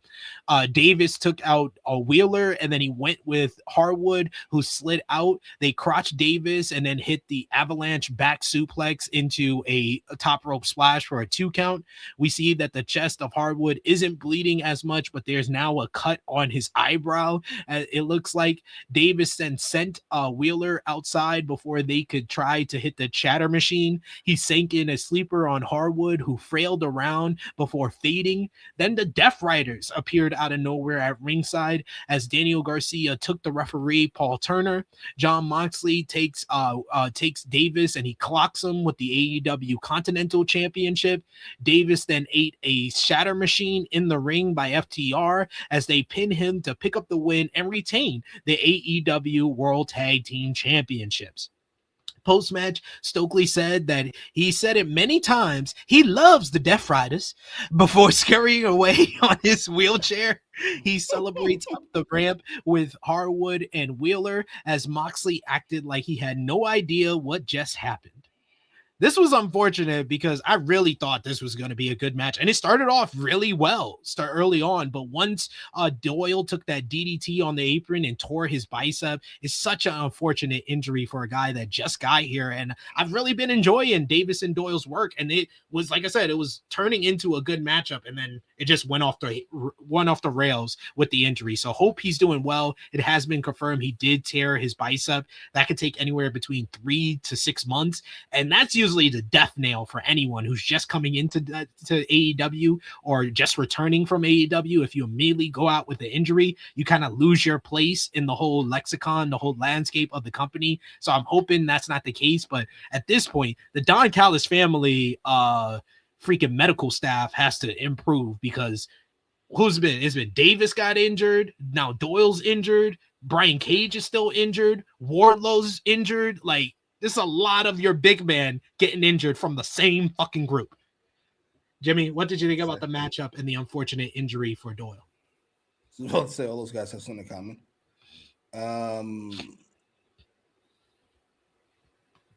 Yeah, the injury is really unfortunate. I feel bad, particularly for Doyle, because you don't have a place to lose. You're just not getting a place. That's a shame. And maybe it'll work out. Like, it looked like it was kind of working out for Davis, coming back from injury or wherever the fuck he was again. I'm down. So I did like this match, and I did like Doyle's presence. He's got a look about him too. He's rather plain, but somehow he looks rather charismatic standing next to fucking Mark Davis. I knew there was going to be some type of backhanded compliment. Turn those colors down. Yeah, it's a wrap. I feel shame. Hopefully you can have a quick recovery, but as far as making something of yourself, you're in real trouble. That's a shame. Yeah. As far as everything that happened post-match, this is a waste of everybody's time. I'm sorry. This Don Callis Death Riders thing we're trying to do, it's not going to work. I'm calling it now. It's not going to work. Just stick to Cash and Moxley and move on with life, because the rest of the shit is not going to work. Yeah. I mean, this was just it felt like the injury, it felt like the interference was telegraphed by the attack earlier in the night. I would have had like someone like Lance Archer, Hechicero, Josh Alexander from the family attack Moxley earlier in the night, so it wasn't as obvious that was probably going to happen in this matchup. Yeah, please, and fucking thank you. It's not like you don't have the guys for it. Plenty of fucking guys.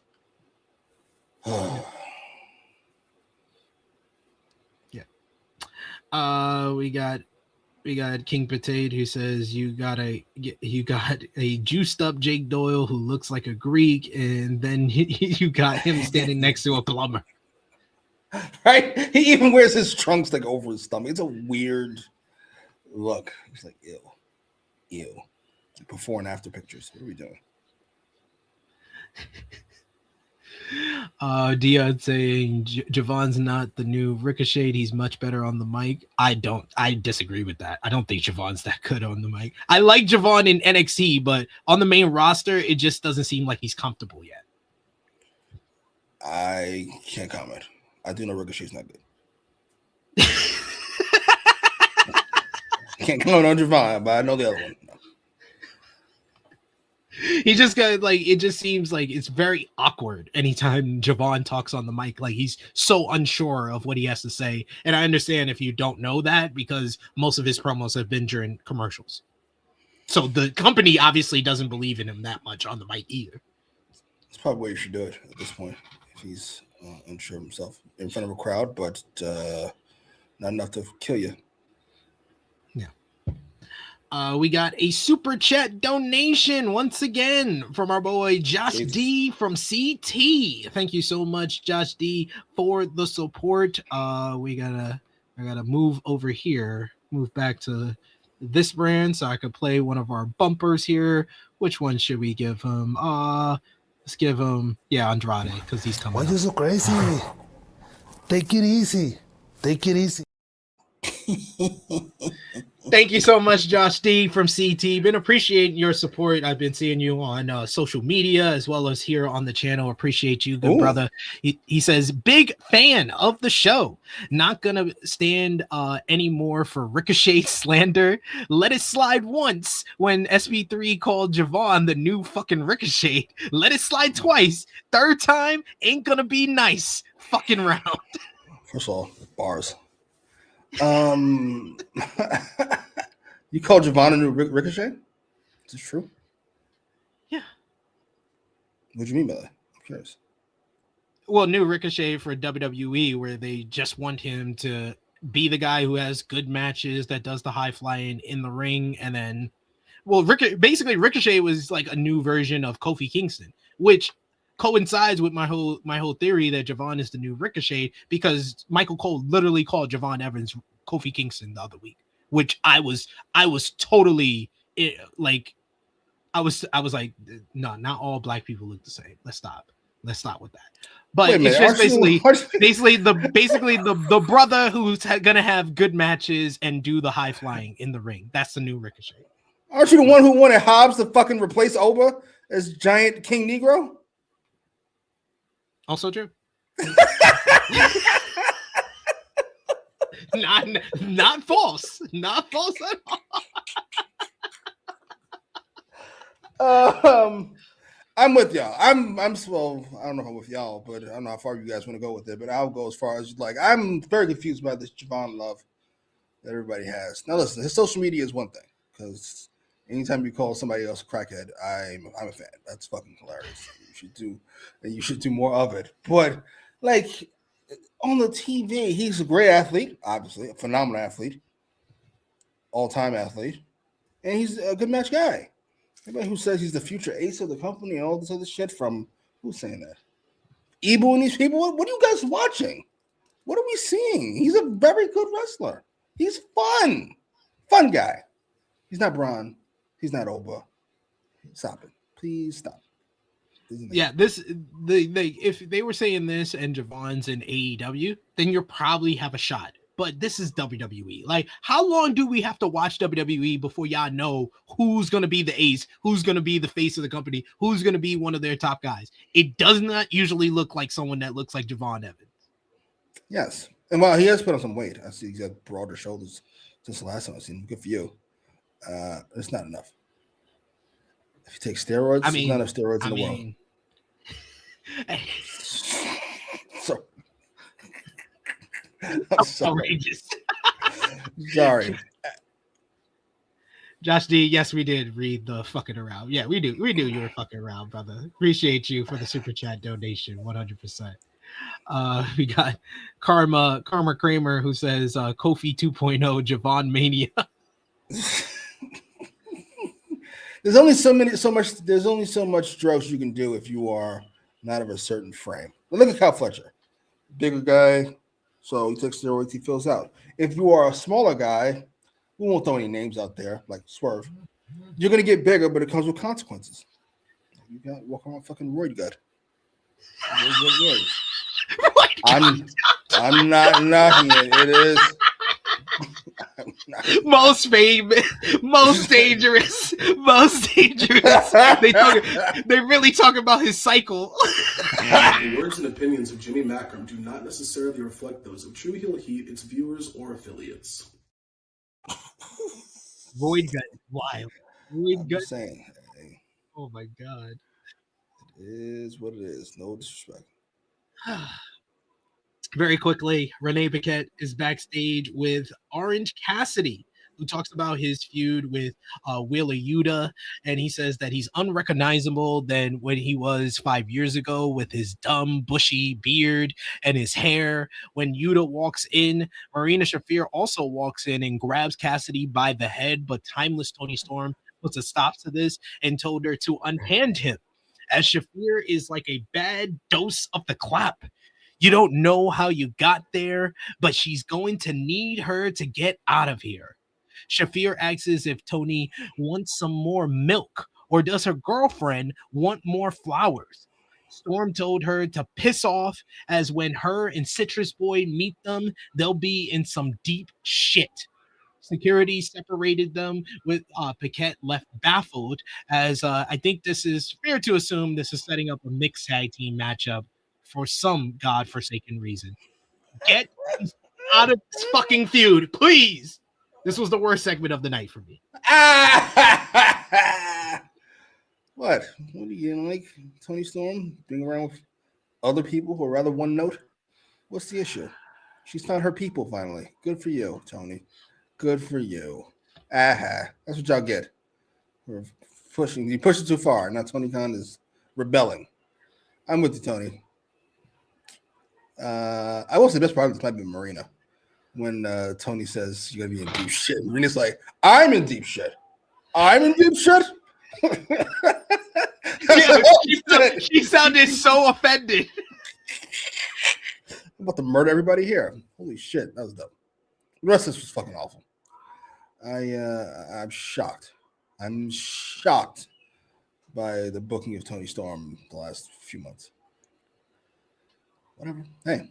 It's like Tony heard you talking shit about Tony Storm and just was like, you know what? I'm gonna get off of that now. The world, he sees it.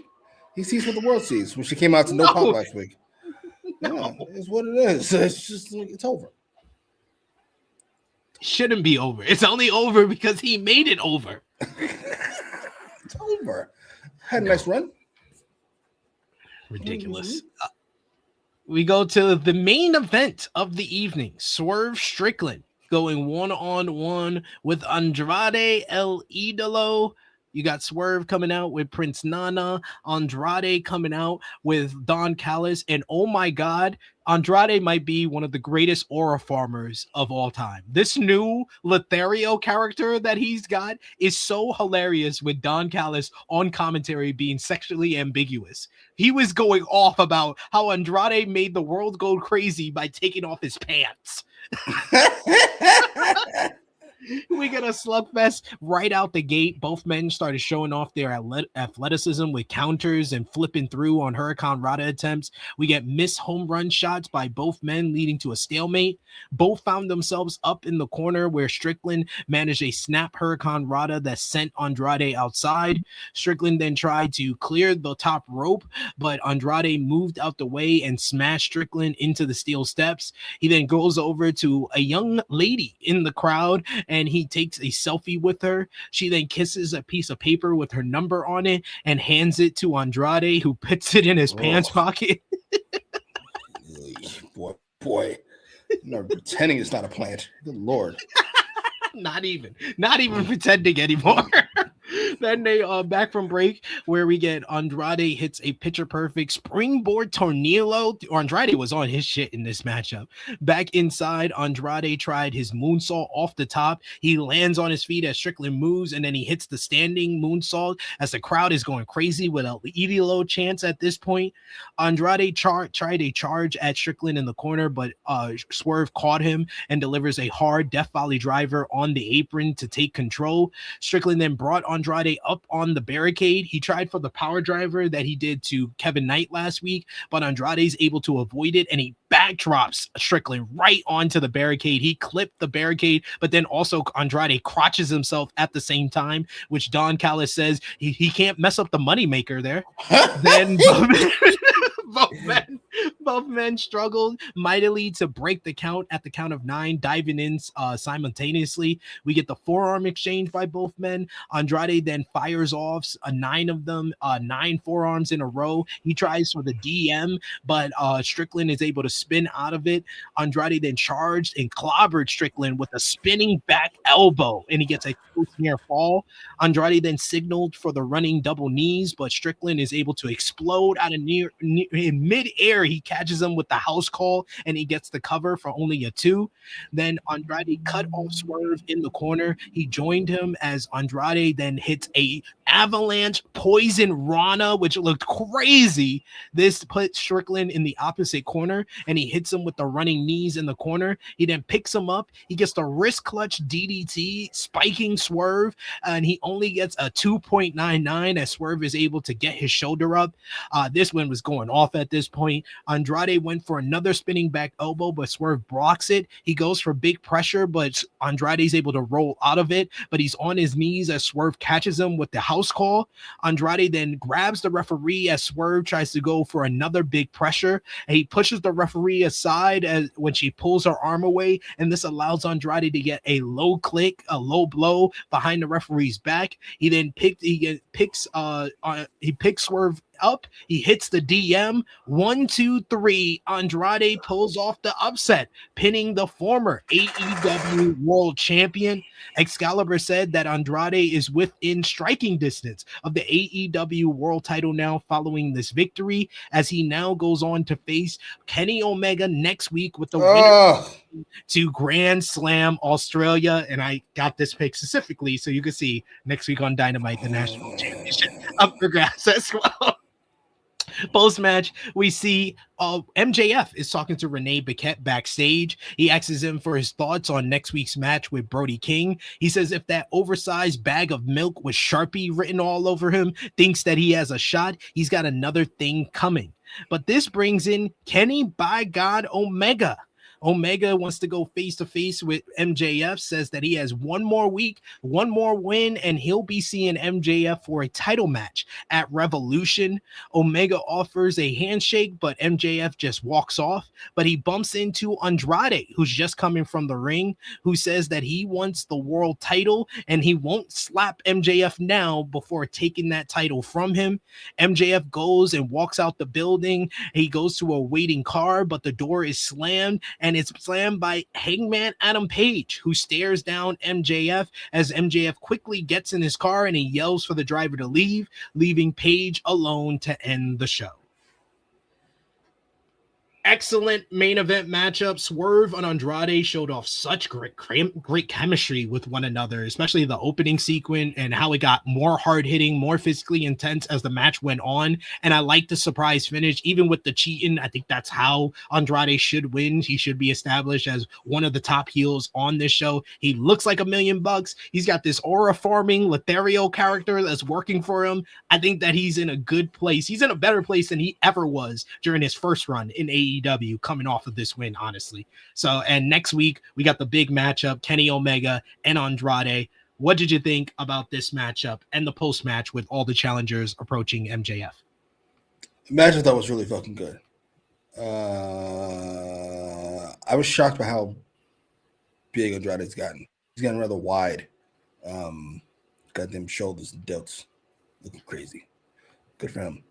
And he's always been one of my favorite wrestlers to watch in the ring. And he has not missed a fucking beat.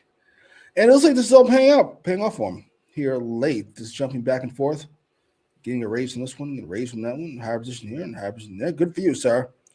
And shout out to the Goat Roosh, who had the brilliant outside the box thinking of calling a lawyer. Really honest. Thank you, sir. Wrestlers are fucking stupid. Good on Roosh. Have you tried calling a lawyer? He was like, huh? Comprende? Might be on to something. This match was really fucking good. Favorite of the match is Andrade hits that fucking DDT. And I really thought it was over. And Knockout was like, yep, that's it. He literally put it. You see, and they did a great cover shot as he's on this. He's up and he's like this. He's out of his seat. Post match is really fun. In a wrestling kind of way. Boy, hell of a coincidence. All these guys showing up at once. But it worked for me. I was pretty sure Omega was winning next week until I realized we got the Hangman thing. So my guess will be Andrade has a shot. He has a shot at winning next week. Gun in my head, I'll probably still go Omega. Yeah, I mean, I think the best result they can do is a time limit draw and make it a triple threat at Australia, because I don't think Andrade should take the one-on-one loss just yet. And I think there's more meat on the bone for multiple matches between Andrade and Omega. And I think you shouldn't just automatically kind of deflate the meaning of this win this week by having them lose next week. So I think the time limit draw creates more for Andrade to be more positioned in the main event picture. Why is he in the main event picture? I'm glad that he is. To be clear, why is he here now? We're just going to show up at WWE? I'm not mad at that either. But I'm here for pettiness, but it does feel out of place to me. I'm just like, I like Andrade, but this feels like a lot, no? Considering where he was the last time he was here.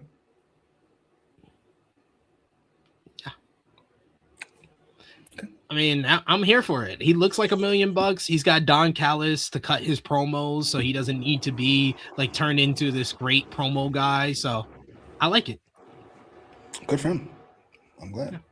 Yeah. Listen, Andrade is everything I want to wrestle. He's great in the ring. He knows what he's not good at. He looks like $1 million.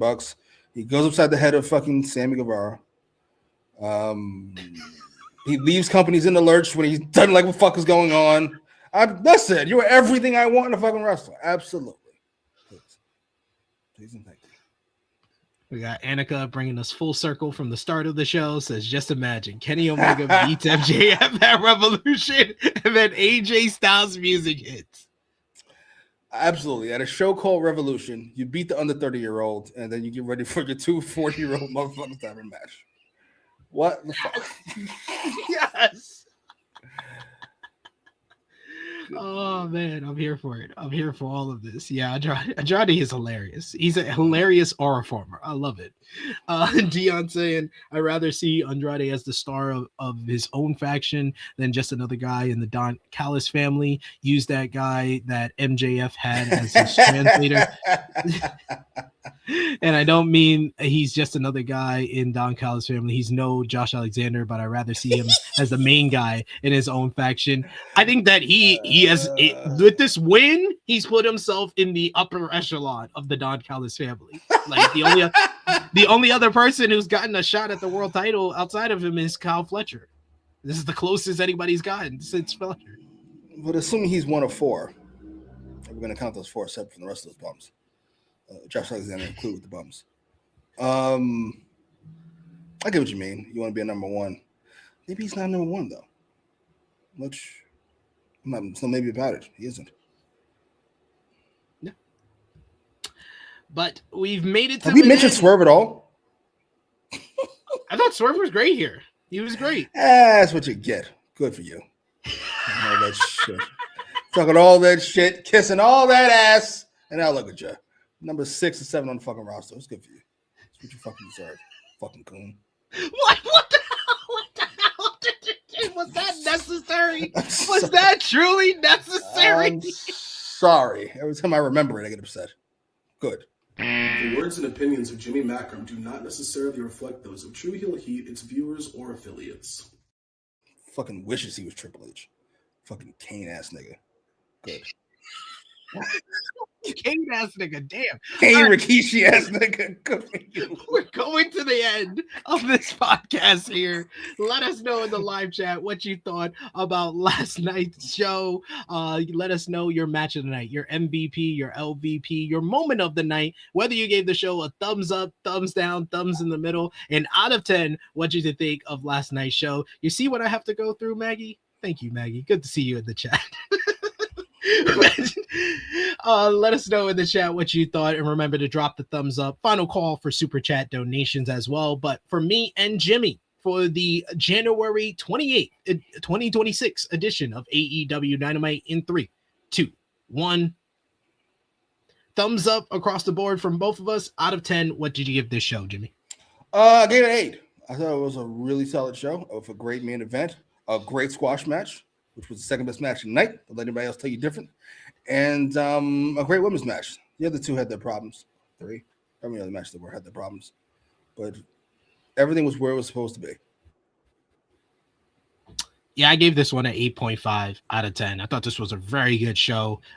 This was the most focused show of the year so far, where they built towards to next week's show in Las Vegas. They were building to Grand Slam Australia. They were building to Revolution. They even have a good card for Collision this Saturday. So, and this is the most positive that we've seen the chat when it comes to an episode of Dynamite this year. Everybody's giving it over 8, it seems. So yeah. Like that. What was your match of the night? Oh, Swerve and Andrade with relative ease. Fantastic match. Fantastic. Yeah, one of the better TV matches so far for AEW. Kind of close to being up there with like last week's main event. I thought it was a little bit better than even the Kevin Knight matchup from last week. It's more closer to like the MJF Bandito, which I think still the best match I've seen on TV this year so far. That's definitely my match of the night. Andrade and Swerve. Your MVP for the show. Ooh, I'm gonna go with MJF just for his fucking existence. He kind of keeps the show tied together. That's an interesting one. I'm gonna go with Omega. He just felt like a star to kick off the show. He was kind of the main star from the opening segment that kind of set the stage for the story of the show being around the Contender Series. So I'll give it to Omega here. Your LVP for the show. I can't go with Tony Khan. I didn't feel like he made many mistakes this episode. I'm gonna go with a co-LVP with Mark Briscoe and Clon for the J. Drillo spot. I don't know who was at fault, but I know one of them was, or both of them was. So them. I'm gonna go LVP, Orange Cassidy, and Wheeler Yuta. I love that for dragging down my ladies. A moment of the night, I'm giving it to Tommaso Ciampa's debut. Yeah, I'm okay with that. I'm good with that. Yep. We got one final super chat donation from our main man. I'm Famous Kings. You guys are killing it today. We appreciate all the support in the chat. So we'll give you one more cue. You don't know shit. I'm Famous King says, sorry, not sorry, but F Swerve after that shit he pulled on Booker T. What did he pull on Booker T? Remember the whole controversy with him and Booker T going at it of who's the bigger coup, basically. Let's say, like, it's F Swerve all day, but Booker T. He's like, I got a little standards here. He's like, it's that Swerve, but you gotta have the right reason.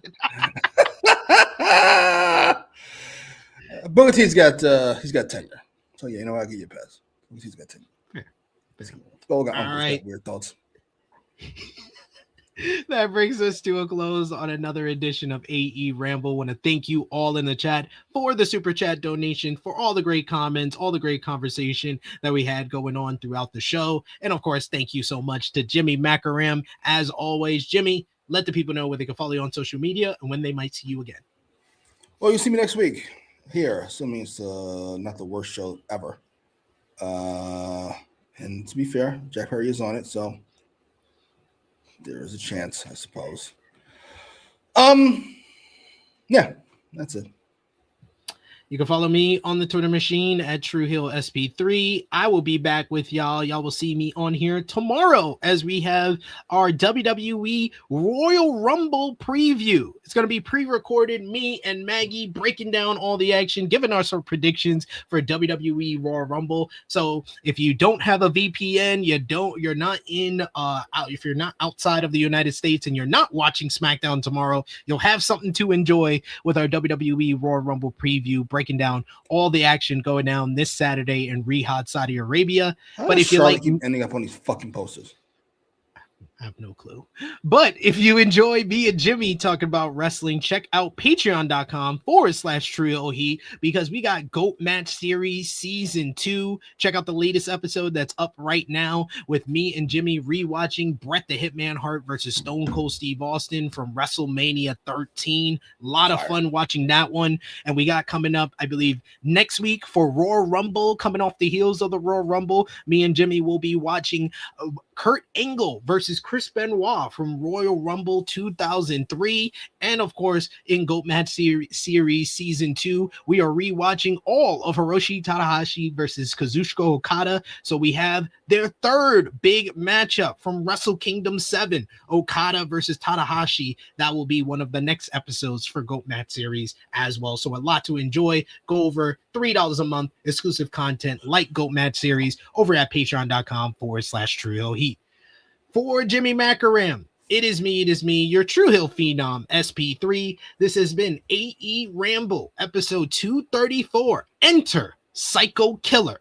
We are signing off until next time.